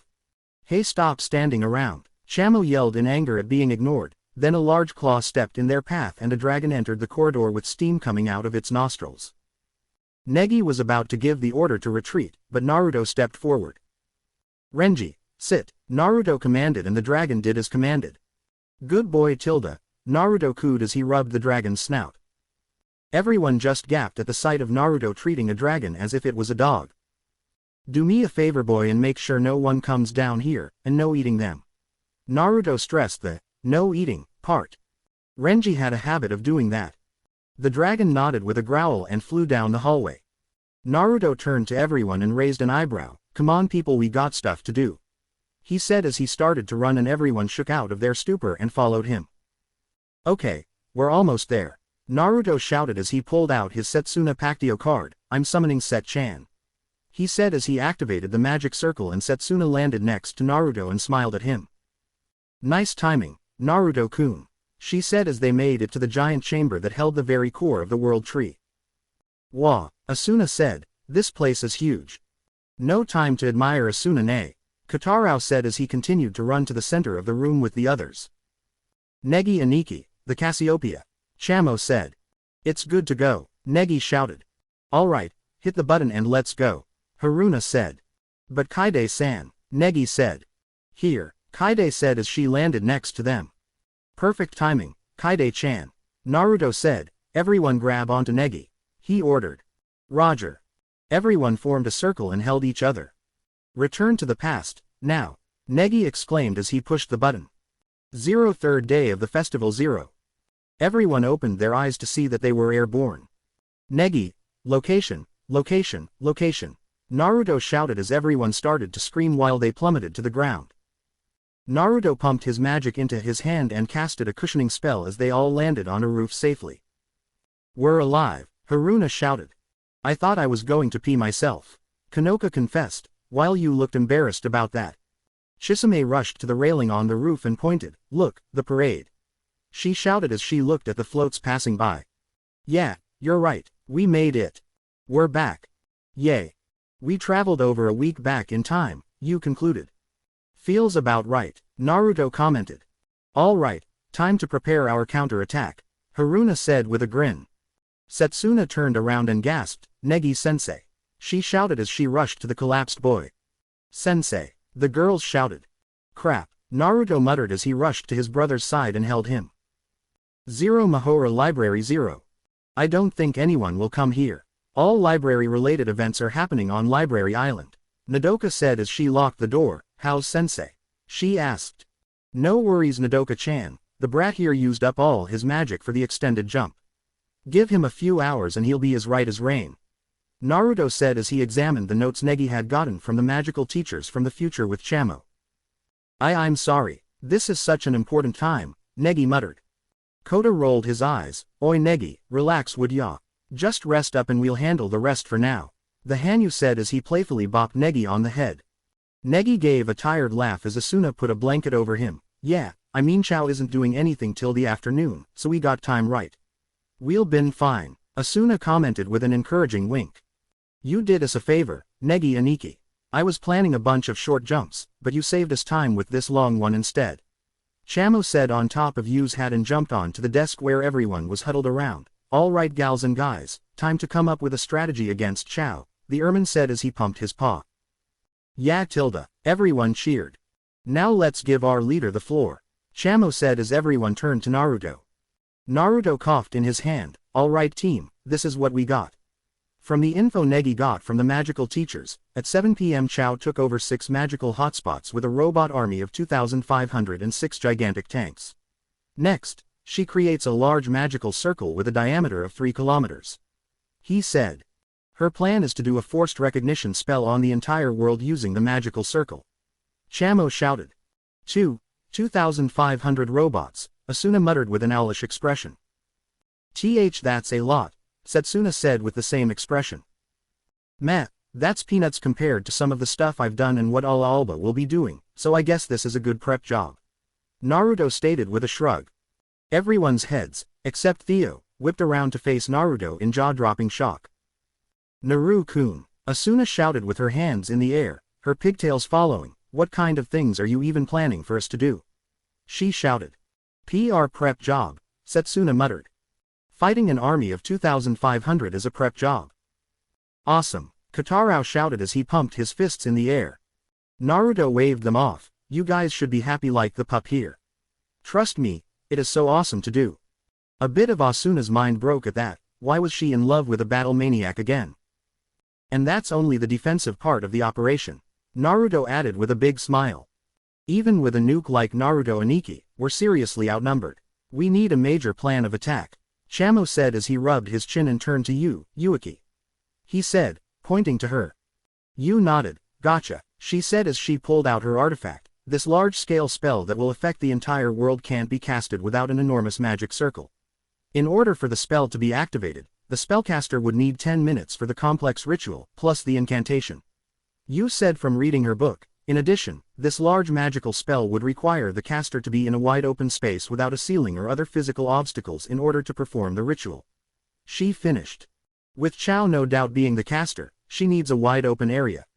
The best place I can think of would be in the air. Naruto concluded. It's what I would do. He added. Alright, since we got a good guess of the ritual location, we just have to defend those 6 hot spots. Chamo said, along with another group who'll find and catch Chow. Once we do that, we win. The Ermine concluded. It's not bad. I mean, what else can we do? Setsuna stated with a thoughtful look. The problem is finding Chow Dono in a 3-kilometer area in time. That's going to be hard. Kaide said. It's only natural that my idea has a few holes in it. Chamo said, I doubt Chow expects us to go back in time by a week. We'll just have to rely on the element of surprise. Some stirring was heard and all turned to see Negi trying to get up. Naruto walked over and pushed him back down. Rest kiddo, we got this. He offered with a smile. Negi returned it and turned his head to Chamo. I think Chamo-kun's plan is good.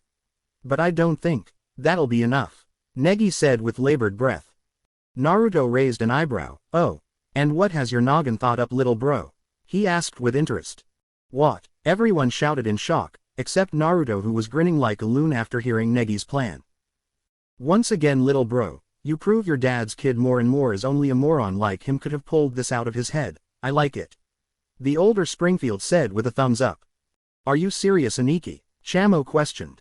Are you sure we can do that? I mean, it sounds kinda interesting. Haruna asked. It's a bold plan, Setsuna commented. I see, that would certainly take Chow Dono by surprise, but is it feasible? Kaide asked. Every year the main sponsor of the festival is the Yukihiro conglomerate. Negi said with a small nod. Can Ayaka even do that? Naruto asked. I mean, sure, the girl's got some major cash and connections, but to pull this off, he trailed off in thought. It's quite unexpected. I'd never thought I'd hear a plan like this from you, Naru-kun. Sure, cause he's crazy like that, but you. I think you're catching his stupid. Asuna teased with a grin. Asu-chan, you know you love my stupid. It's what makes me such a good kisser. Naruto teased in return, causing Asuna to blush and turn her head away. Well, can Asuna-san talk to Ainsho for us? Negi asked. Asuna flinched. Me talk to Ainsho, huh? She said as she scratched the side of her head. I guess I can try. She said. Awesome, Theo-chan, Kono-chan, Chamo will head to the dean and talk about what to do. Naruto said with a smile while Theo and Konoka stared at each other like some sort of heated battle was happening. Negi turned to Chisame. Chu-san, I'd like you to handle things on the net.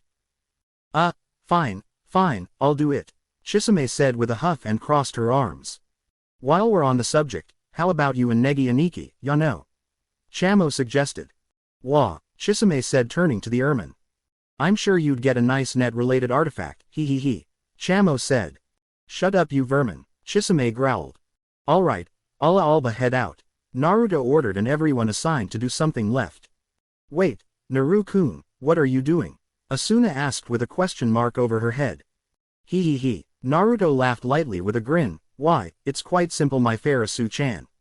I will be doing what a hero such as myself does best. And everyone leaned in to know what was it that he was going to do. Have the most badass entrance, of course. He shouted and everyone facefaulted. What the heck? The more vocal girls shouted. Well ta-ta for now ladies. He waved as he disappeared in a flash. Asuna huffed. That blonde baka, too much like Nagi he is. Theo laughed, but that isn't really such a bad thing, she said as she, Konoka and Chamo left for their meeting with the dean. Asuna, along with Ku-fei went to the class representative. While the library trio made the flyers for the event. What is the event you asked? Well, only a wide-scale closing ceremony event involving mages, the students and the Martian invaders' robot army. Seriously, when Negi gets an idea, he gets one heck of an idea. 0 at the Academy's magical HQ 0. A forced recognition spell on the entire world. Is that even possible? Yuna's father asked. We underestimated her. Where did you get this information, headmaster? It does not matter where I received this information from. What matters is that we stop Chao-kun at all costs, the dean said. So that is why you made this plan. The dean nodded. Yes, while facing an army of 2,500 among a crowd festival would no doubt be difficult, but to have them participate. It is certainly a bold move. The dean said, besides, they are our students. He said in confidence. Most of the teachers' sweat dropped, knowing it was true. 0 with Theo 0. Theodora here, I really would rather be on the front lines with you Sparky. Theo whined a bit as she sat in the control room as she viewed the map with blue dots, which represented allies positioned in the 6 magical hotspots while red represented enemies and had her Pactio card to her head.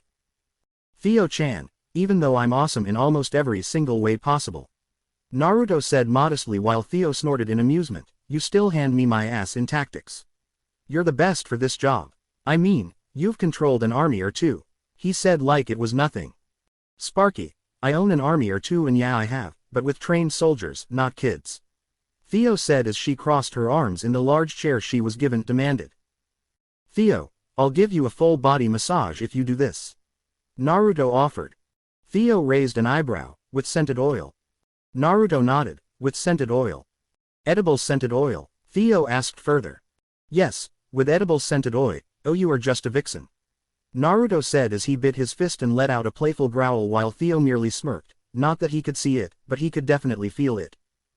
I do my best, Theo said as she buffed her hails against her shirt and blew on them. 0. Kasumi, who was in a sexy witch outfit, held a microphone in her hand and spoke, "Trouble's coming folks." She shouted as the robot army came into view and started firing stripping beams at the crowd, leaving most of them in their underwear. The dreaded Martian robot army has launched a surprise attack. A battle is underway at the shores of Lake Mahora. Are you, the Mahora Mage Order, ready to face them? She questioned as the crowd of students roared, "Now, let the games begin." She announced and the battle of the secret of magic had gone underway. Kasumi-chan sure knows how to get the crowd going. Naruto muttered in amusement as he put on his white hooded cloak over his black long-sleeved turtleneck. He fixed his black jeans and tapped the toe of his right black boot against the ground. He placed his staff charm necklace on his neck and grinned, time for the hero unit's all-star to make an appearance. He said with a shit-eating grin that rivaled his father's and cracked his knuckles. 0 up in the air 0. Eva was floating on a broom wearing a sleeveless sailor fuku outfit, black armlets, and black thigh-high stockings, along with a witch's hat. Chachezero was flying next to her. Hey, I can fly, the doll exclaimed as it flew around her master. My little sister got the barrier down. Good for her, we're high-tech. The doll giggled and looked at her master. Master, if y'all want to do something, now's the time. HMPH, Eva said as she raised a sake cup in her hand with a floating tray of sake next to her. Don't be so rude. The show's about to get interesting. We're just going to kick back and watch for today. Besides, I want to see how the idiot does with what Chow has planned. She said with a grin. Ho, 0 questioned, ya sure ya don't just want to see blonde going all powerhouse and flip your switch? The doll asked innocently with an evil grin. Eva blushed. Shut up, she shouted. Then why are ya so flustered? It's the sake. 0. As the battle raged on, contestants seemed to have started vanishing from the game via a black sphere that randomly appeared. In truth, it turns out that Chow had made special bullets that send people 3 hours into the future at the end of the game. 5 out of the 6 magical hot spot areas, which were taken over by the gigantic robots, suddenly began to glow. This is bad, I mean extremely bad. We're in a tight spot. Reports have stated that all other defensive positions have been taken over. If we lose this final defensive position, it is game over. We lose. The end. Kasumi shouted. Will the Mage Order lose to the invading army? This is what happens when you have a bunch of kids instead of trained soldiers. I'm so totally going back to playing Total War after this. I think I'm rusty. Theo muttered in the central control room as people started freaking out about magic being leaked onto the net. Good thing she wasn't a computer person, she thought as she sipped her coffee. Good old coffee Tilda. What's Asakura talking about? We've taken out most of the robots in this area. Yuna cheered along with the rest of the students in the area. We can't give up hope. We can still turn this around. Kasumi said as a cheer with Chow's face on it with a price tag of 10,000 points. Find and capture the leader of the opposition, Chao Lingshan, before the plaza falls to the enemy. Chao is the final boss and is hiding somewhere in the game. Anyone who succeeds in locating her, capturing her, will be rewarded a prize larger than last year's prize. We ask everyone to cooperate, even non-participants may take part in the search. Everyone cheered at the thought of getting a big prize. Yuna, a big one is heading here. The cheerleading trio shouted. Yuna looked and was shocked. Wow, it's enormous. As the large bi-legged tank moved menacingly over to the Mage Order, charged its laser and fired the stripping beam, hitting most of the participants and making them run away. Come on people, We have to hold the line or we lose. Yuna shouted, rallying the troops. The group began to fire their magic guns, but it held no effect. The robot charged another laser and Yuna closed her eyes. Is this it? She thought. Well, time for a Springfield-worthy entrance. A voice said as a blonde blur shundowed above the gigantic tank and slammed a key-infused fist onto its head, hard. The impacted crushed the head of the machine and Naruto jumped up and started to chant, Tempestus of Meus Pectus Pectoris, Venient Spiritus Aerials Fulguriens. Cum fulguration flet Tempestus Austrina. Iovis Tempestus Fulguriens, he shouted as the controlled long-range attack was fired from his hand and vaporized the entire machine. He stood on the burning ground where the machine used to be and waved to the crowd, yo. He said in a casual tone. The magical teachers cheered at having one of their best out on the field while the students looked on in awe. Naruto walked over where he saw some of his students with a stride in his step. Naruto-kun, Yuna cheered as she glommed the boy of her affections to the ground, that was amazing. How'd ya do it? The basketball player asked. CGI, the blonde said while doing the nice guy pose. We have visual confirmation. Chao Lingshan is in the air on a large blimp. A source called in. He, up in the air, how cliché wannabe villain-like. Naruto said as Negi flew by. Go get her little bro. He muttered and felt an ominous shift in the air. Yuna, stand back, Naruto ordered in a serious tone. Huh, what's up? The brunette asked. Trust me, Naruto said as he turned around and saw 6 figures approaching him, it isn't going to be fun. He said with a slight groan. There in front of him was a man with long black hair in red armor. A man with spiky white hair in blue armor with a fur collar. A brunette man in black armor and helmet with a bow staff. A blonde-haired man in a white cloak with red flames licking the bottom. A woman with blonde hair put in twin tails with a large bust in a green outfit. And finally, a young teen with whisker marks on his face, wearing an orange and black outfit with a red cloak that had black flames licking the bottom of it. Chao-chan, if you can hear me, and I know you can, when you are born you're grounded, for life. Naruto said in a completely natural tone. U.R.K. Naruto stared at the 6 individuals in front of him. Oh, he knew they couldn't be here, he just wasn't sure how the hell Chao even knew about them. They didn't have chakra in them. He remembered the feeling of chakra to AT, so who or what were they? So Chao-chan, perhaps an explanation. Naruto asked as he got into a fighting stance as the 6 others did as well. When I was little, Oji-san would tell me stories about a young hero who was a major fan of Orange Tilda, Chao said in a smug tone, causing Naruto's eyes to widen in shock. The blue-armored individual raced towards Naruto at high speed and held out his palms in front of him as pipes came out of them and fired 2 jets of pressurized water. Naruto jumped out of the way as they cut through the building like a hot knife through butter. Well, at least he knew what they were. Gynoids. Or 1 gynoid and 5 androids to be exact. And so I listened, I learned, and I pondered. Chao stated as Naruto ducked under the bow staff of the robotic sandame as it released 2 pipes from the end of its bow staff and spun it as he released a wheel of fire at Naruto, who countered it with his own fire spell, Flagrantia Rubicans, Red Blaze, and they cancelled each other out. Who are these great people, I asked. But you just gave a light laugh, ruffled my hair, and told me great people who could change a world. Chao continued. Naruto half listened as he jumped in the air as the gynoid Tsunade slammed her fist into the ground, creating a large crater. It looked up and fired a few dozen senbon from her mouth to a similar fashion to a machine gun. Naruto used gravity magic to force the needles into the ground until the gynoid stopped and used a Koku Shundo to avoid a jet of hot flames that shot from the pipe in the sandame's mouth. Naruto landed on the ground and finally got over his awe at the machine versions of the Hokages. He spoke. Okay, I must have told you a lot about this story. He said. Chao giggled. Oh, you did, and so much more. Well, Naruto Oji-san, it seems that Negi Bozu is here. Chat with you later, Ne Tilda, she said in a cheerful tone as she ended the communication with Naruto. So grounded, so very very grounded. Naruto muttered to himself as he dodged a strike to his head from his replica, who he just noticed had the tint of orange around his eyes. The android's arm opened several vents that unleashed a pressurized wind that slammed into Naruto's face, sending him flying into a building, and it collapsed on him. After a few moments, Naruto's hand stuck out of the rubble. Okay, that hurt. He shouted as he got out of the rubble and activated his Raiden no Yoroi as he knew he was going to need it. He turned quickly to block a kick from the Yondaime and was about to punch its head in with a ki-infused fist, but as soon as his attack connected, the Yondaime disappeared. Greatly confused at what happened, he didn't even see another kick going into his back by the now appeared Yondaime. Naruto was sent tumbling down the street and flipped back onto his feet. Okay, what the hell? That was almost like the Hiraishin no Jutsu, but not at the same time. The blonde said in confusion as he noticed something on the Yondaime's chest, right where one's heart is. A Cassiopeia. He looked even closer and noticed that all of the robotic Hokage had studded knuckles and fingers in the shape of bullets. They were those strange time-shifting bullets. He concluded as he too took out his Cassiopeia. Chao-chan, you are really not making this easy for me, are you? Naruto asked himself as he would have to dodge all of their punches it seemed.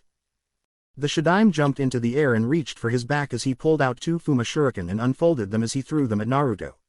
The blonde of course blocked them as he next blocked the heavy axe kick the Senju copy followed up with, but the false Mokuden user unleashed cables from his hands that went to the close by large shuriken and pulled them back to him as it used them to attack Naruto. Naruto pushed the Shadaime in the air with his forearm and jumped back from the oncoming shuriken and heard steps from behind him. Naruto turned his head to see the Yondaime coming at him with a ball of compressed wind in its hand and it thrusted forward.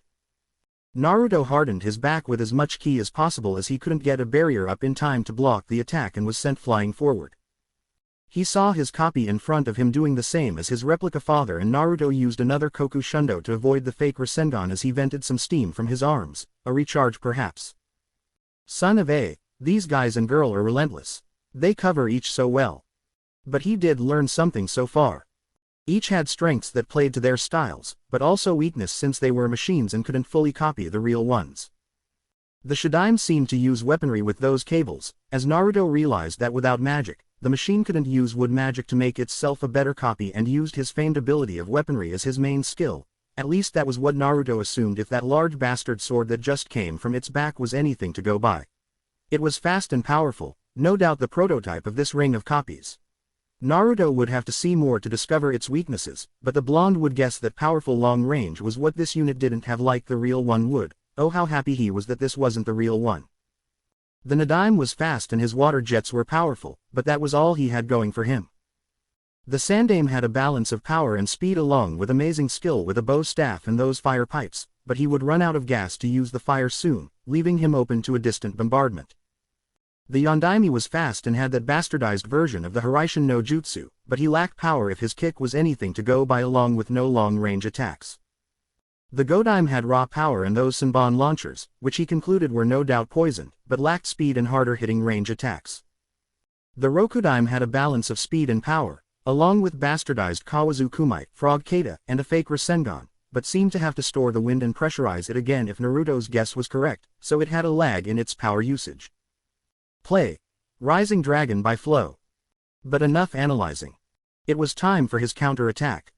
Let's start a riot, Naruto said as he grinned that Springfield grin viciously while flooding his body with ki and casted Melodia Ball-X on himself. He shundoed into the middle of the regrouping group of machines while still grinning like a madman. Are you ready for the storm? Naruto rhetorically asked. He grabbed Sandaime by his arm and threw him into the Nadaime while grabbing his staff and butting the end of it into the Godaime. He snapped it in half and threw the broken bow staff at his copy, which dodged and went for a head-on attack. Naruto jumped over him and was clipped by the false Kawazu Kumite and quickly rolled in the air to land on his feet, but felt a jab in his back and turned his head to see the Yondaime before he was enveloped in a black sphere. He reappeared a second later with the Cassiopeia in hand. You didn't really think it would be that easy, did you? Naruto asked with an eye smile before he shundoed behind the Nadaime and grabbed his arm as he threw the android into the ground and ripped the arm off, causing water to shoot out from the shoulder area, before using it as a club and smacking the Nadaime into the oncoming Sandaime, making them fall to the ground again. Naruto dropped the arm and jumped into the air as he avoided the poison Senbon flying at him and preformed another Koku Shundo to avoid the cable-attached bastard sword from the Shadaime. Naruto turned on the balls of his feet to avoid the supercharged punch to his head from the Godaime and grabbed the arm to throw the gynoid into the oncoming one-armed Nadaime. Seeing his chance to cause some major damage, he casted a spell, Dios Taikos. He said with a swipe of his hand and a lightning bolt hit the two robots, destroying them. Naruto his brow, okay, 2 down, 4 to go. he said to himself, and hated the fact that he had to hold back some of his bigger spells due to the fact he was in a populated area. Chao must have done that on purpose too. Losing dessert privileges will so be going with her being grounded. Chao, the final boss, is in a tight spot. Did the child teacher's last blow seal the deal? Kasumi announced. It seems Negi is hanging in there. Naruto thought as he dodged a punch from the Sandaime and flipped back from a drop kick from the Shadaime. Hope he's having more fun than me right now. He shundoed to the left to avoid the pressurized air strike of his copy and charged lightning into his hand and was above his copy, Reikiri. He shouted as he thrusted his hand forward, but before it could connect, his target was saved by the Yondaime copy and they disappeared. Naruto tsked in annoyance. The Yondaime copy was good at support if anything, which was going to be a problem if it kept up though. He had to take him out, but no doubt the last three would protect him too. Oh well, he was good at going against such odds, it wouldn't be the worst he's faced. As Naruto bounced on the heel of his feet, he rushed at the Yondaime, only to be intercepted by the Sandaime, but Naruto rolled around him while delivering a kick to the back of his head and continued forth. Naruto weaved through the rain of weapons from the Shadaime and was stopped mid-charge from his copy. Out of my way, Naruto shouted as he went for a ki-infused punch and his copy mirrored the action and their fists clashed. The pressurized air was no match for the power of the ki-infused fist and the limb was destroyed from the raw power behind the original's attack, and the copy was sent hurling back. The Yondaime was on top of him in a second and launched a kick to Naruto's head, but he ducked under it and drew the Raijin no Ken. Harai Shingiri, Flying Thunder God Slash. Naruto shouted as in a blink of an eye, he had bisected the Yondaime in half by the waist before he could get away. Naruto turned to the remaining opposition. Who's next? He said as his cold blue eyes stared at them. It seems that the head of the hero unit, Naruto Springfield, has begun to turn the tides against Chao's 6 evil generals. Come on Naruto-kun, you can win. Kasumi cheered loudly as others joined in for both Springfields to win their respected battles and win the game. Got it Kasumi-chan, he answered with a roguish smile and held his blade steady. The Naruto copy flipped back up to its feet and got into a stance, even though it was missing an arm, and the other two flanked its sides in a battle-ready stance as well. There was a small pause between the two opposing forces until the four vanished from pure speed. A clash of weapons were heard next as the Raijin no Ken cut through all the Shadaime's weapons with ease, making it defenseless other than its strength and speed. The Sandaime was right on him to cover the Shadaime and went for a knife strike with his unique fingers, but was blinked as he jabbed Naruto's cloak, who had taken it off, and it disappeared in a black sphere. Using the moment the Sandaime was blinded, Naruto was right next to him and let out a harsh kick, sending the android into a building. As the android went to get up, Naruto was once again over him and kicked him so hard that his foot went right through his chest, and it was quickly followed up by beheading the android, silencing it once and for all. Naruto dislodged his foot from the headless machine and turned to see the other two coming at him at top speed. Releasing a breathe, Naruto ran at his opponents and pivoted to the left to dodge a punch to his face and jabbed the extended limb in the elbow that belonged to the Shadaime and snapped a kick to the chin as a follow-up and used his forearm to block a punch of his copy, thus disappearing in a black sphere and reappeared once again thanks to the time-traveling device. He reappeared above the two and brought an axe kick down, creating a large crater. Sadly his opponents dodged at the last second. Tisk, you guys really are annoying, you know.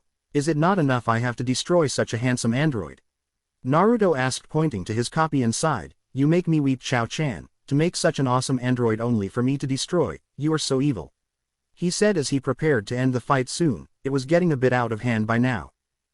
He was pretty sure the dean was going to be complaining about the amount of paperwork that the blonde was giving him for all the destruction to the area. The blonde charged and the two androids went into action and attack as well. The Shadaime went for a punch, but Naruto ducked under it and dodged to the side of the follow-up kick and used his knee to block the next kick while going for a punch himself, but pulled back to get out of the way of the pressurized wind strike that his copy unleashed. Naruto concentrated lighting around his hand and slammed it into the ground, Chidori Nagashi, Chidori Current. And the grounded lightning wave launched at the two. Sadly his copy managed to get away, but the Shadaime was not as lucky and not caught in the attack. Naruto used this time to strike and charged lightning into his hand once again and charged at the stunned target. Reikiri, he shouted, and the attack struck the Shadaime in the heart and Naruto ripped through the android down the middle, making it cease functioning. And then there was one. Naruto muttered to himself and turned to his copy and smiled, so many memories just from looking at you, buddy. Maybe I should write them as a story for people to appreciate. Nah, I'll keep it in the family, much more personal that way. He said and grinned. How about it? Finish it with style, he asked as he pocketed the Raijin no Ken and charged a Rasengan in his hand. The android made a wind sphere in his hand as they had a classic stand-off against each other. In a second, they rushed at each other. Their respected attacks collided and battle against each other for dominance. You know there's a problem with your attack, you wanna know why? Naruto asked, because it just can't match the original. He shouted as his Rasengan began to grow and overpowered his opponents until it was the size of a small boulder and ripped through the arm of his opponent and hit slammed into his copy's body, ripping through it too and sent the remains of the body sailing into another building at top speed. Naruto was now panting and fell on his rear. Damn, thank Kami they weren't the actually ones, it would have been so much more of a pain. He said to himself and wiped his brow. And there we have it folks. Naruto Springfield has defeated all 6 of Chao's evil generals. Way to go Naruto-kun. Kasumi cheered and everyone else cheered for him too. Naruto waved at the people who were cheering at him and gave them a V for victory with his fingers. End. Rising Dragon by Flow. A loud boom was heard and Naruto looked up into the sky to see a powerful fire spell going against a twister of wind and lightning. No doubt Negi and Chao clashing, but he saw someone falling from the sky when the attack died down and his eyes widened. It was Chao. Negi soon followed as he went to catch her, but he started to fall too, no doubt reaching his limit. So Naruto moved. He moved and showed how he got his moniker of the Yellow Flash. He soared through the air at blinding speed and caught his little brother and questionable descendant in his arms. Chao snuggled in his arm as they descended and landed on a flying train car that came to pick them up. That's Oji-san for you, always saving the day, she said with a lopsided grin. Naruto smiled at her. Of course. I would do anything for my family, he said with a grin as he landed on the train car. I know, Chao said with an even bigger grin. Nice one Naruto-kun, Yuna cheered. You okay Chao Lin, Kanoka answered. Chao looked confused at the flying train car and remembered she put flight calibrations on the Chao Boa Z train car. Nice one Satsuki, Chao thought towards to her chef classmate and business partner. Wow, these two are a mess. Is it SFX?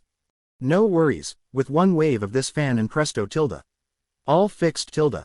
Come on, let's get inside. Yeah, it's cold and scary out here. Who knew a train car could fly? All right everyone, Kasumi announced, the invading Martian robot army has been destroyed.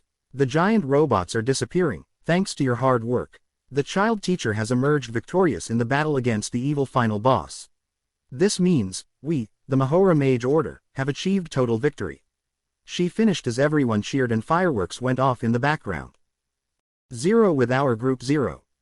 Naruto was standing next to Chao, looking at the shining world tree. He should have no Oji-san would have won. Even I can't beat the child of prophecy, the one who will bring peace to the world. Guess, my idea of peace was wrong. Chao mused openly with a slight smile at her ancestor. Naruto raised an eyebrow, but let out a sigh. I really told you a lot, didn't I? He asked. Chao gave a happy nod. Yep tilde. Just before you passed, you told me, all those stories about heroes were true, since I was the one that lived them. All with a smile as you passed on, she said as she tucked the hair from her lost bun behind her ear. So, I wanted to bring peace too, just to get everyone to know about magic. I know it would have been hard at first, but I was certain that it could have made a big difference. She said with a sad smile. Naruto patted her head and she enjoyed the feeling of that warm hand. TCH, you really are one troublesome descendant. He teased, getting a laugh from Chao. Well I do learn from the best tilde, Chao teased back. I guess it would be pointless to ask you what happened in the future that made you want to change the past. He asked seriously. Chao smiled as she waved a finger at him. No messing with the space-time continuum Naruto Oji-san. She chastised. Naruto raised an eyebrow in amusement. And what are you doing? He returned. Chao huffed and crossed her arms. I'm a time traveler, messing with time is what I do. She returned. Naruto just shook his head. I'll accept that, for now. He said. Chao nodded. Good, she said before hugging him tightly. It's really good to see you again like this Oji-san. She whispered in his chest. Naruto smiled down on her as he patted her head affectionately. I'm sure it is. After all, you can see me in my prime, where I am awesome, cool, strong, handsome, etc., he said with amusement in his eyes. Chao huffed in the hug. Yep, That's my full of hot air Oji-san. She stated, but still smiled nonetheless. Just then, a black spiral appeared over them, and Naruto's somewhat tattered cloak floated down to him. Now that is good timing, he said with a grin as he grabbed it and covered Chao in it. You can keep that. Chao wrapped herself in the cloak. It felt so nice and warm. Yep, still the kind-hearted Oji-san she knew and loved, thanks. She muttered with a smile. Anytime, Naruto said with a smile. They heard some stirring and saw Negi wake up. The young boy blinked. Chao-san. He asked. Hey, a revolutionary should not fear death if her ideals are crushed. You've got good friends Negi Bozu. Haha, I give up. I can't defeat the girls of 3A, and Oji-san too, but that's something else entirely Tilda, she said in a teasing tone. After everyone who had been hit by the special bullets started to arrive, the victory party started with fireworks in the background.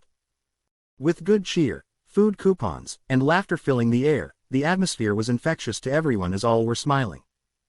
As the party raged on, Chao was standing on a pillar while Naruto stood on another one near her. Negi stared at Chao with a sad look. It's over, Negi Bozu, she said as she looked over her shoulder at him. Chao-san, he called out as he too jumped onto a pillar. Chao-san, are you still going to leaving? He asked her. Chao nodded. Yes, my plan, which meant the world to me, has failed. I don't have a reason to stay, she answered. Negi was silent for a moment. I would like to ask you something, he said, gaining Chao's interest. It's about the magical runes that were placed on your body, he said, gaining Naruto's interest as well. You didn't do that to yourself, right? He asked, but Chao gave no answer. Negi clenched his hands. I knew it. What you did was utter insanity, he shouted loudly. That spell can eat away at your flesh and soul, to generate magical power. It's madness. Who would do something like that to you? Why? He demanded. Naruto crossed his arms and stayed silent. What Chao did to herself was her own business. As long as she did it for a goal she wanted to achieve, then so be it. In his opinion anyway, he was sure Negi would do stupid things to get stronger. Chao-san, what happened to you in your past? Negi asked further. Is your past the reason you proceed with your plans? Chao giggled. I can't tell you about the future Tilda. If I did, the Time Patrol would arrest me for violation of temporal law. Kidding Tilda, she said with a smile. Naruto nodded sagely with crossed arms. She's right about that Neg, those guys mean serious business. Chao-san, Ni-san, Negi shouted at how carefree they were about such a serious matter. Negi Bozu, she shouted back, to quiet him down. Knowing a person's past doesn't mean you'll understand them. She chastised. If you want to know about me, go read a history textbook or watch the latest news. My past is no different from the countless tragedies that are going on in the world. Chao-san, Negi said in a small voice. Chao closed her eyes. You won. That should be enough, she said as she held out a Cassiopeia in front of her. Didn't I tell you? We have nothing more to talk about. Now, with this, goodbye to you both, she said as Negi's eyes widened and he shundowed right next to her and grabbed the watch in Chao's other hand by its wrist. Naruto let out a low inaudible whistle. That was a good one for a kid that just learned it. No, you can't Chao-san. I won't let you, Negi shouted. Chao's cheeks dusted a light pink at the closeness, though Naruto didn't see it. That shundo was amazing. Almost a shukuchi, Chao said in praise. Don't change the subject, Negi shouted in comedic anger. A thud made all three of their heads turn to see Kufei and Satsuki, who was carried by Kufei, on another pillar. Chao, who said? Chao-san, said Hakase, who was being carried by a flying Chachimaru. Everyone, Chao murmured in surprise. Negi looked down. Chao-san, you lied when you said that your plan was everything to you. I'm sure it's not a faraway dream, he said as he looked up to Chao with a smile. Chao-san, would you consider becoming a Magister Magi with me? He asked, and live in this time. He asked further with hope in his tone. If you're will to stay and strive to change the future, then, I won't let anyone speak against you, he declared. Naruto held back a snicker at what Negi was asking. Oh, the teasing he was going to do later. Strive to become a magister with you, Chao mused out loud with her eyes closed. Yes, that's not a bad future, she said with a smile. Negi looked happy. Then Chao-san, you'll remain here and graduate with the oath, he started but was cut off by Chao. Nope, I'm going home, Chao declared with her arms crossed. This caused all of Alba Face's fault. Negi to look shocked, and Naruto to laugh out loud. Chow. Ku muttered with a slight frown. Oh, Chow-san, why? Negi questioned. Ha ha ha, did you really mean what you said? You practically confessed your love to me. Chow said with a giggle. Huh, love? Negi questioned with a sweat drop. Asuna questioned with a sweat drop as well. Chow cupped Negi's cheeks and pulled his face close to her while she wore a grin. In the world of mages, asking someone to be a magister magi together is like asking someone to be your life partner. That's not kosher to say to a blood relative. Don't you think, Negi Bozu tilde? She teased. Negi stammered. Ahahaha, nice Chow-chan, oh this is hilarious. Naruto said as he held his stomach, while everyone else besides Theo looked shocked. Hey, Chow, Asuna yelled in anger. What the heck are you talking about? Haruna demanded while pointing at the Chinese girl. Ahahaha, don't get angry, I'm only kidding. Chow laughed off as she held her finger to her chin. Besides tilde, she said as she shundoed next to Naruto and hugged him by the waist, I'm more of the wild boy kinda girl tilde. She said with a teasing grin and a blush on her face. This got the reaction she wanted as all the girls after Naruto burst into further anger. Back off. Theo and Asuna raged together. Chow giggled. Naruto's sweat dropped. Well, at least they were getting along better, hehehe. Chow-san, I was being totally serious. Negi shouted and Chow shundoed back to Negi and bonked him on the head. That's even worse, Negi Bozu. I'll pretend I didn't hear that. Save it for someone important to you. Chow answered with finality. Chow-san, why do you have to be so stubborn? Negi questioned and Naruto was next to him and bonked him on the head this time. TCH, you're calling her stubborn. Where the hell do you think she gets it from, huh? Stop being a brat, Neg, and let Chow-chan do what she wants. Naruto said in an annoyed tone. Seriously, Negi just had to stop doing things like this. Chow nodded. Oji-san knows what I'm talking about, but, if we have to settle this with force, then so be it. She said in a serious tone, causing everyone to get on their guard. I'll use my secret weapon. She said with a devious smile, it's the greatest weapon I have against you. I could have used it for our final showdown and won. It was too dangerous, so I decided to seal it away. Hey, the ultimate psychological weapon from the future that will surely destroy the bond you have with your comrades. Let me show you this weapon, she said as she pulled out a book that had the Chow family tree written on it. Silence hung over the field. Was the question from everyone asked. You and Naruto Oji-san are my ancestors, Negi Bozu. That means you both got married and had kids. Meaning, your future wives' names are listed in here. Chow said with a menacing smile. Haruna literally dropped her jaw along with Setsuna and Kazumi. Yu and Nodoka were looking at thing as if it was a scared treasure. Kanoka was clapping her hands and Asuna looked like it was the end of the world. Not only that, but Chachimaru, Kufei, Ayaka, and Meiki all heard it too. It really is the ultimate weapon. All the girls thought. This bad. Get that book, Negi-kun. Kazumi shouted, but before anyone could do anything, Haruna swooped in on one of her summoned pictures that was in the shape of a bird and took it. Such a dangerous thing, the artist muttered, I'll dispose of this responsibly. By the way, inside that thing contains not only Negi Bozu's and Naruto Oji-san's marriage partners, but also details. Such as when they will be married and the number of kids they'll have. Chow told them with a smile on her face.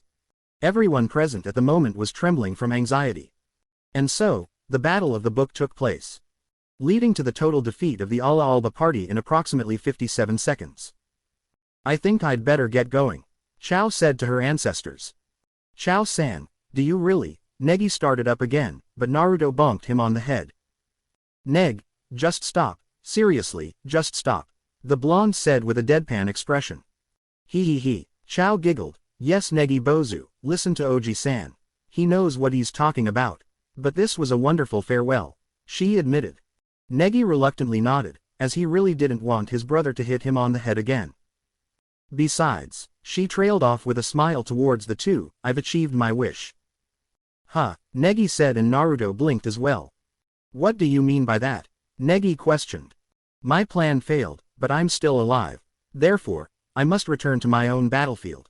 You and Oji-san stay here and continue your own battles too. Chow then activated her time machine and multiple spell circles appeared in the sky as she started float in the air along with a suitcase and a bust of herself. Satsuki, take care of Chow Boazi for me, as I leave you everything. Leave it to me, Satsuki replied with a nod. Hakase, take care of the future technology as I will leave, just handle it as we discussed. And the battle data from before. Chao-san, I'll take care of everything. Satomi replied with a nod as she held a hand over her heart. Chachimaru, you're a free unit now. Live your life to the fullest. I understand, Chachimaru replied, thank you Chao Lingshan. Chao then looked to the side and nodded towards where Eva floated with a smirk. She then looked at Ku Fei. One day, we'll spar again. Yes, is promise, Ku shouted back with a grin. Farewell Negi Bozu, Naruto Oji-san. Zaijian, Chao said waving her arms. Naruto just nodded and flashed the Springfield grin and Negi did as well, but gave a parting smile instead. Yes, one day, Negi shouted. Without a doubt Chao-chan. Naruto added. And with a flash of light that shot into the sky, Chao was gone, someday. Negi whispered. Naruto and Negi stood next to each other as they waited for the sunrise, just looking at the spot where Chao had disappeared from. She really is gone, Negi repeated to himself. Everyone was watching the two. Yeah, Naruto sighed as he ran a hand through his hair, she was a strong woman, huh? Negi nodded, but then again she is our descendant Tilda, the blonde said as he flashed a grin towards his brother. In the end, I couldn't do anything for her, not even as her teacher. That is no true, at the end, she's smiling. No worries Negi Bozu, Ku Fei said with a beaming smile. Yeah, Negi said with a small nod. Time to go home Gaki. Naruto told Negi, I got some ramen with my name on it. He said as he stretched his arms. Naru-kun's right, let's head home and rest ya brat, Asuna said with a grin as she rubbed Negi's hair and looped her arm around Naruto's. The three smiled at each other and headed home to rest. Of course everyone wanted to throw a victory party of their own. Such party animals these girls are, Naruto thought with an amused smile and looked towards the sky. You watching over us, Chao-chan? He asked in his mind. Second day after the festival 0. Naruto stirred awake in his dorm room and turned to his side to see Theodora snuggling into his arm with her chest and her head rested on his bare chest. The male blonde sighed as he rubbed his eyes. He gently got out of the hold that Theo had him in by going Indiana Jones style with a large pillow. She stirred for a second, getting the blonde to pause, but he let out a sigh of relief when she stopped moving and was successful in his escape. Phew, okay, time to go see Kota for some training today. I swear, he muttered when he looked at the sleeping Theo, who by the way was looking so adorably right now, so clingy. Not that it's a bad thing though, he said with a stupid grin as he remembered the make-out session from last night. He snuck past Setsuna, who was also out of it and silently went out the door, making his way towards the woods where Eva was settled. 0 in the resort 0. 297, 298, 299, 300. Kotarao shouted as he was doing one-fingered push-ups on the point of a kunai while using his ki to protect his finger. He pushed himself in the air and landed on his feet while rolling his arm, man that is getting easier every time. He muttered as was covered in sweat from his 8th repetition of the day. Both he and Naruto were in the resort for a little extra morning training. Hey, true, maybe I should start adding more weight to your training, Pooch Tilda, Naruto said while grinning at his student. Kotarao paled. Not yet, let me get a bit more comfortable, ya know.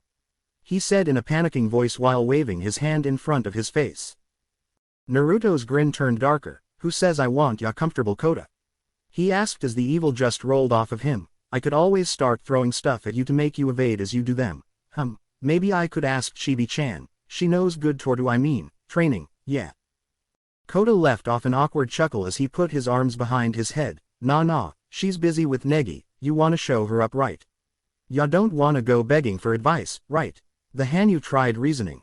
Naruto rubbed his chin. True, can't have that over my head, he muttered as he gave Kota an appraising look. Nice job talking me out of that Kota, you get another technique today for it. The blonde said with a smile. Kota grinned and nodded, playing it cool, but was jumping for joy on the inside for another awesome move to learn. So far since the tournament, his teacher had decided to push his limits further with more speed training and finally got into the technique aspect of the training. Thankfully from the resort, they used the first day after the festival to train for half the day from the outside while in the resort.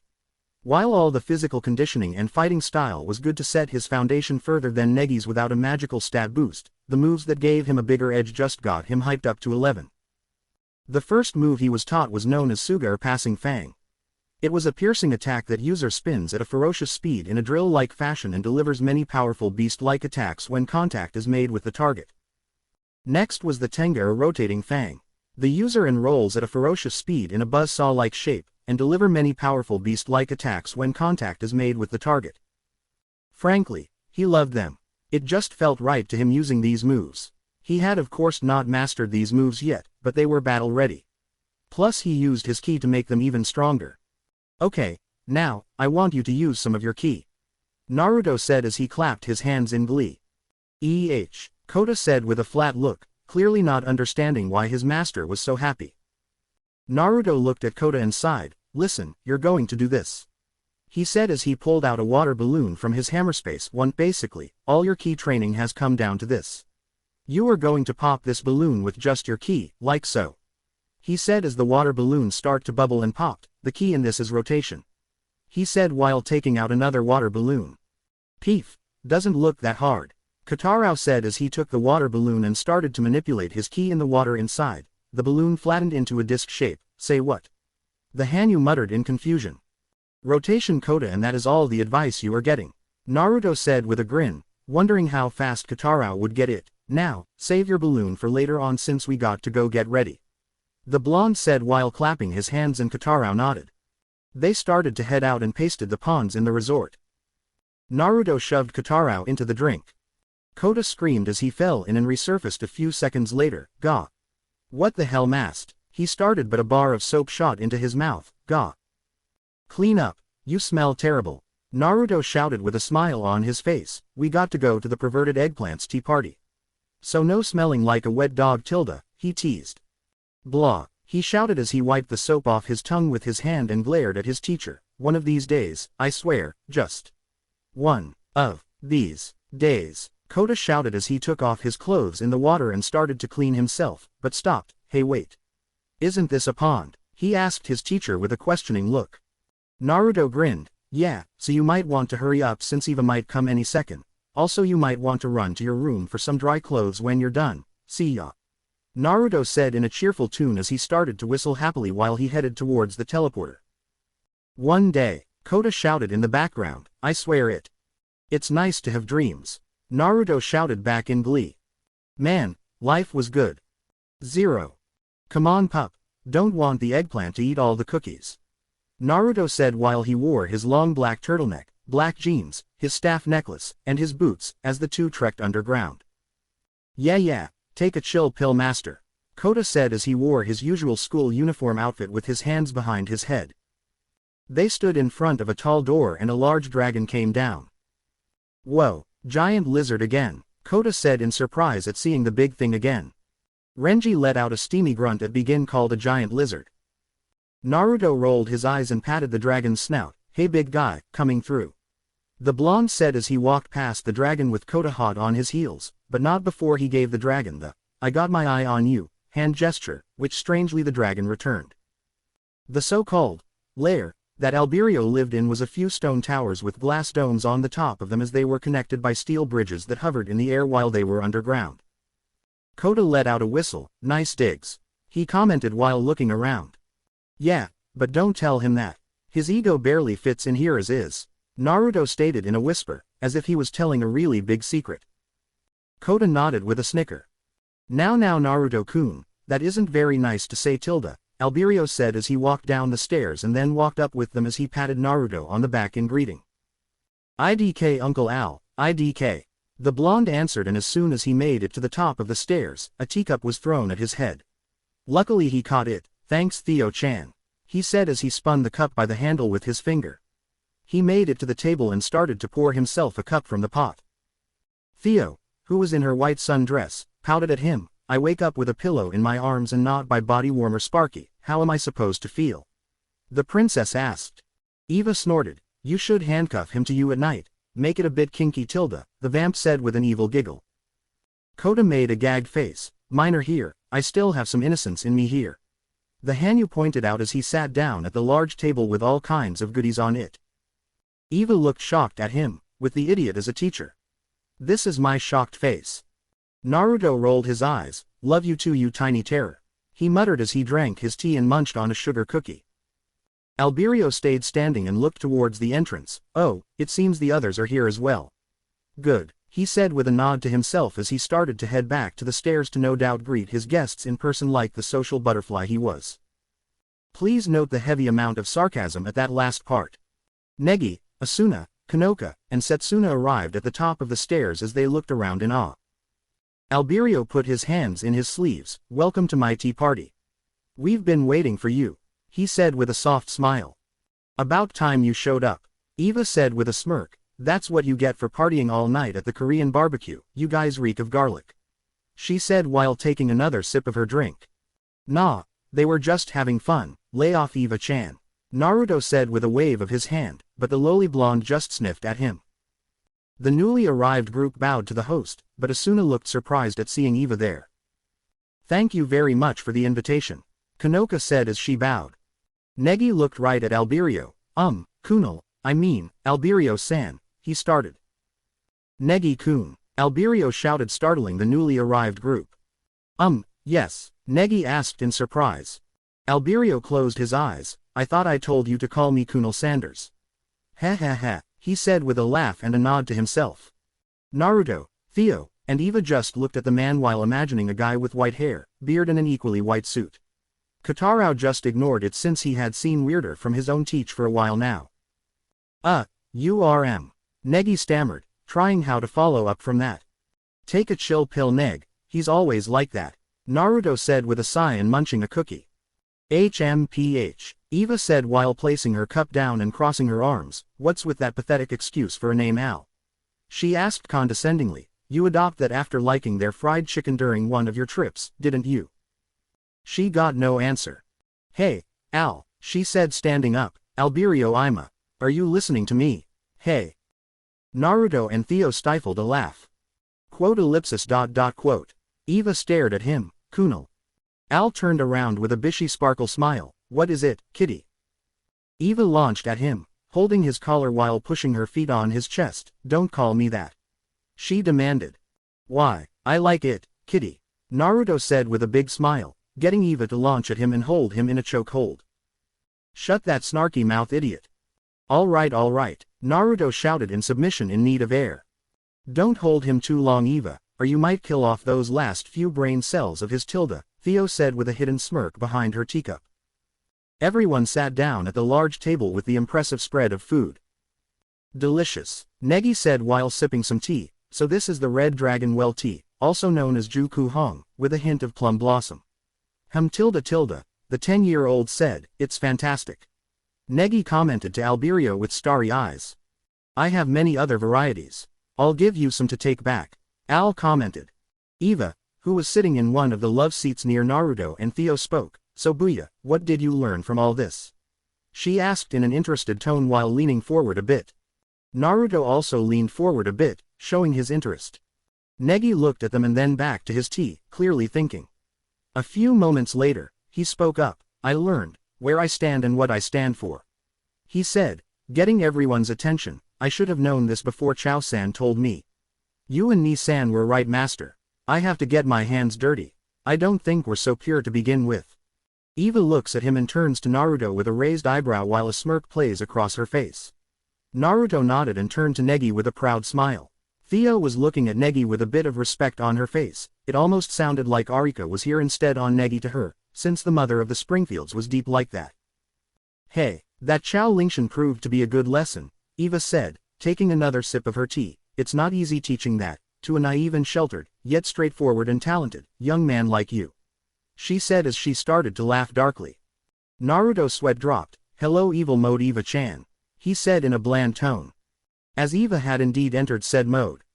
That's right Booya, Eva said while leaning back and crossing her legs while raising her teacup. You'll see that evil acts come with life and living. The way this world works, no one can escape that fact, she said, letting an evil cackle out. Evil is the way of the world. Do you see that now? She asked in an eager tone. Even Zero-chan let out a little woot. Negi looked shocked while Naruto just pinched the bridge of his nose and looked at Theo, who was choking on her tea from her stifled laughter. Hey, Eva-chan, Asuna yelled. Eva cackled a bit. You please me, my disciple. Now let us. Well done, Evangeline. Al spoke with a small laugh. You did an excellent job leading an honest boy this far. I guess there's some benefit in having an evil master. I'm impressed, he said. The son of the great hero is learning to be the great evil mage. Perhaps he's the successor to the title of Dark Evangeline, he asked in curiosity. Naruto snorted. Negi, evil, he asked and busted his gut. Oh, ooh, Uncle Al, start doing some stand-up, you'll do great, the blonde said while laughing. Huh, Eva said to Al, HMPH. None of your business, she said and threw her teacup at Naruto. Shut it, idiot. Eva stood up and pointed her finger at Al. How dare you criticize my teaching method? He begged me to teach him. The idiot even delivered him on a silver platter to me. So what I do to him is none of your business, she shouted in anger. Ha ha ha, you're right. My apologies, Al said with a wave of his hand and turned to Naruto. Did you really do that? He asked in amusement and laughed more when Naruto nodded with a grin. He turned to Negi next. So Negi-kun, after this experience, what will you next? He asked. Negi stammered at the attention. I still want to become a Magister Magi. He stated, now that I've stopped Chao-san's plan, I can't falter or stop now. He said while looking down, I may not be taking the same path as father or Ni-san, but I want to become a respectable mage. I still want to help as many people as I can. He announced and turned his head towards Al. Am I weird? He asked with some insecurity. Al let out a chortle. No, it's an honorable answer. He answered. I agree, it's what I do, and it would be great to do that with you, Negi. Naruto said with a reassuring smile, and Negi beamed from that. HMPH, just as I thought. Pathetic, Eva thought with a huff.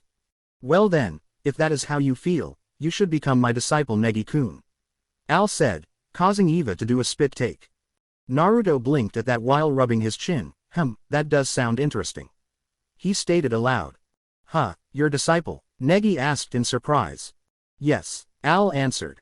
Eva growled. Hold on a second, Alberio Ima. Just between you and me, that Evangeline, she's not good for you.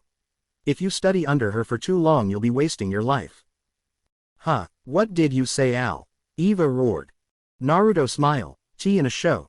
Man, this is a good day, he commented while sipping said tea with a grin. Agreed, Theo said as she continued to watch as the group of kids watched on in shock at this development. I can teach you the 1,000 Masters fighting style better than she can in Naruto's as well, Al stated. Oh tilde. Eva turned to surprise. Hey Booyah. What's with the, oh tilde, huh? Evangeline's spells are ice-based. She's not a good match to teach wind-based spells, he muttered loudly to Negi. Negi said with a nod. Eva turned to shock. I can hear you, Alberio Ima. Come on, Al. What about gravity-based spells? They are quite versatile, you know. You've seen what Naruto-kun can do with them, Gravity, huh? Negi thought aloud. Eva turned to trembling anger. Kunal, she shouted. Al turned to her in a second. What is it, kitty? He asked with a sparkling smile. Eva jumped and grabbed his collar. My, I had no idea you were so in love with Negi-kun. Though from a strictly physical standpoint, I guess you two would do well height-wise. I wonder how Naruto-kun would take it, he asked as Naruto chalked on his tea and glared at the man. How the hell did he find out about that? Stop jabbering, you lecherous idiot. What are you after? Why the hell would you want Negi as a disciple? Why, Al asked, to see you all flustered of course, ha ha ha ha. He said with glee. Die, Eva shouted and started to attack Al with unbridled rage. It is quite a treat to see you in a jealous rage. I am not in a jealous rage. Again, Negi asked in surprise. They never grow up, Zero-chan said from Negi's arms, since he pulled her away from the fight. He's totally toying with Eva-chan, Asuna said in shock. They're natural enemies, huh? Setsuna said. Kanoka smiled. It's like a little boy picking on the girl he likes, tilde. This is the best, Theo said while taking another cookie. Oh yeah, I mean, I knew they didn't like one another, or at least Eva-chan hates him, but this. Priceless, Naruto said with a grin. Is it scary that I'm used to this? Kotarou asked. Nope, Naruto and Theo answered in a beat. I'll have every right to criticize your methods if Negi-kun becomes my disciple, Al said. Enough of your crap, Booyah, you're next, Eva shouted. What? Negi screamed. A few minutes later. Kunal-san, Negi asked. I know for a fact that father is alive, since that is what Ni-san told me, but, what I want to know is if you have any leads. He asked in earnest. Al hummed. Nothing at the moment. If you want to find out more about him, you should probably return to Wales. He answered. Wales? Negi asked with a tilt of his head. There's the Mundus Magicus, the gateway to the magical world. Al answered. Mundus Magicus. Negi trailed off as wind started to build up around him as he clenched his fist as a smile spread across his face. Hey Negi, kill the tornado already. Asuna yelled over the winds. Naruto and Al smiled at this while Eva and Theo let out a huff in amusement at the kid. Negi clenched his fist again. Okay. He said while turning around. Okay, I'm off. He proclaimed and got only a foot before he was kicked in the head by Naruto and face planted. OWW, Ni-san, that hurt. He shouted at his brother. Naruto just looked at him as if he was stupid and turned to Eva. You talk, you teach him. I just had to do that. So quick to react, the blonde muttered at the end while cradling his head. Are you dumb? Eva shouted while standing up. Do you even know where you're going? She asked. You don't think a place like that will let you just waltz right in? They would for me, Theo said cheekily with a matching grin. Asuna joined Eva, but not before shooting a glare at Theo. That's right. You always get like this when it involves Nagi. You're obsessed. I just can't bear to wait. Maybe I can go for a little while. Negi asked. Asuna pointed her finger viciously at him. Of course not. What are you going to do with class? Leave us behind and neglect your duties? She asked him. You're a teacher, remember. You've still got final exams to deal with. Negi looked down. Awoo, you're right. Ha ha, you'll just have to wait till graduation or summer break. Al said with an amused look. Kunal-san, can you tell me a bit more about father?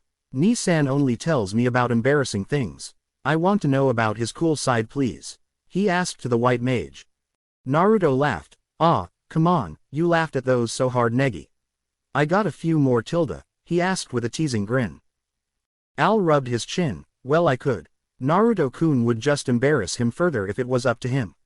He asked while ignoring the oi from Naruto and dodged a teacup to the head. Hello tilde, shouted Peru as she and the rest of the Ala Alba entered the area. Thanks for the invite, Kazumi said in a sing-song way. I forgot I invited them. Al said and turned to Negi as it got louder. Well, it doesn't seem we'll find a quiet place here now. Rain check, he asked while Negi pouted. 0 Wales, England 0. Nakane Springfield looked at the letter she got from her brothers and opened it. How are you Nakane?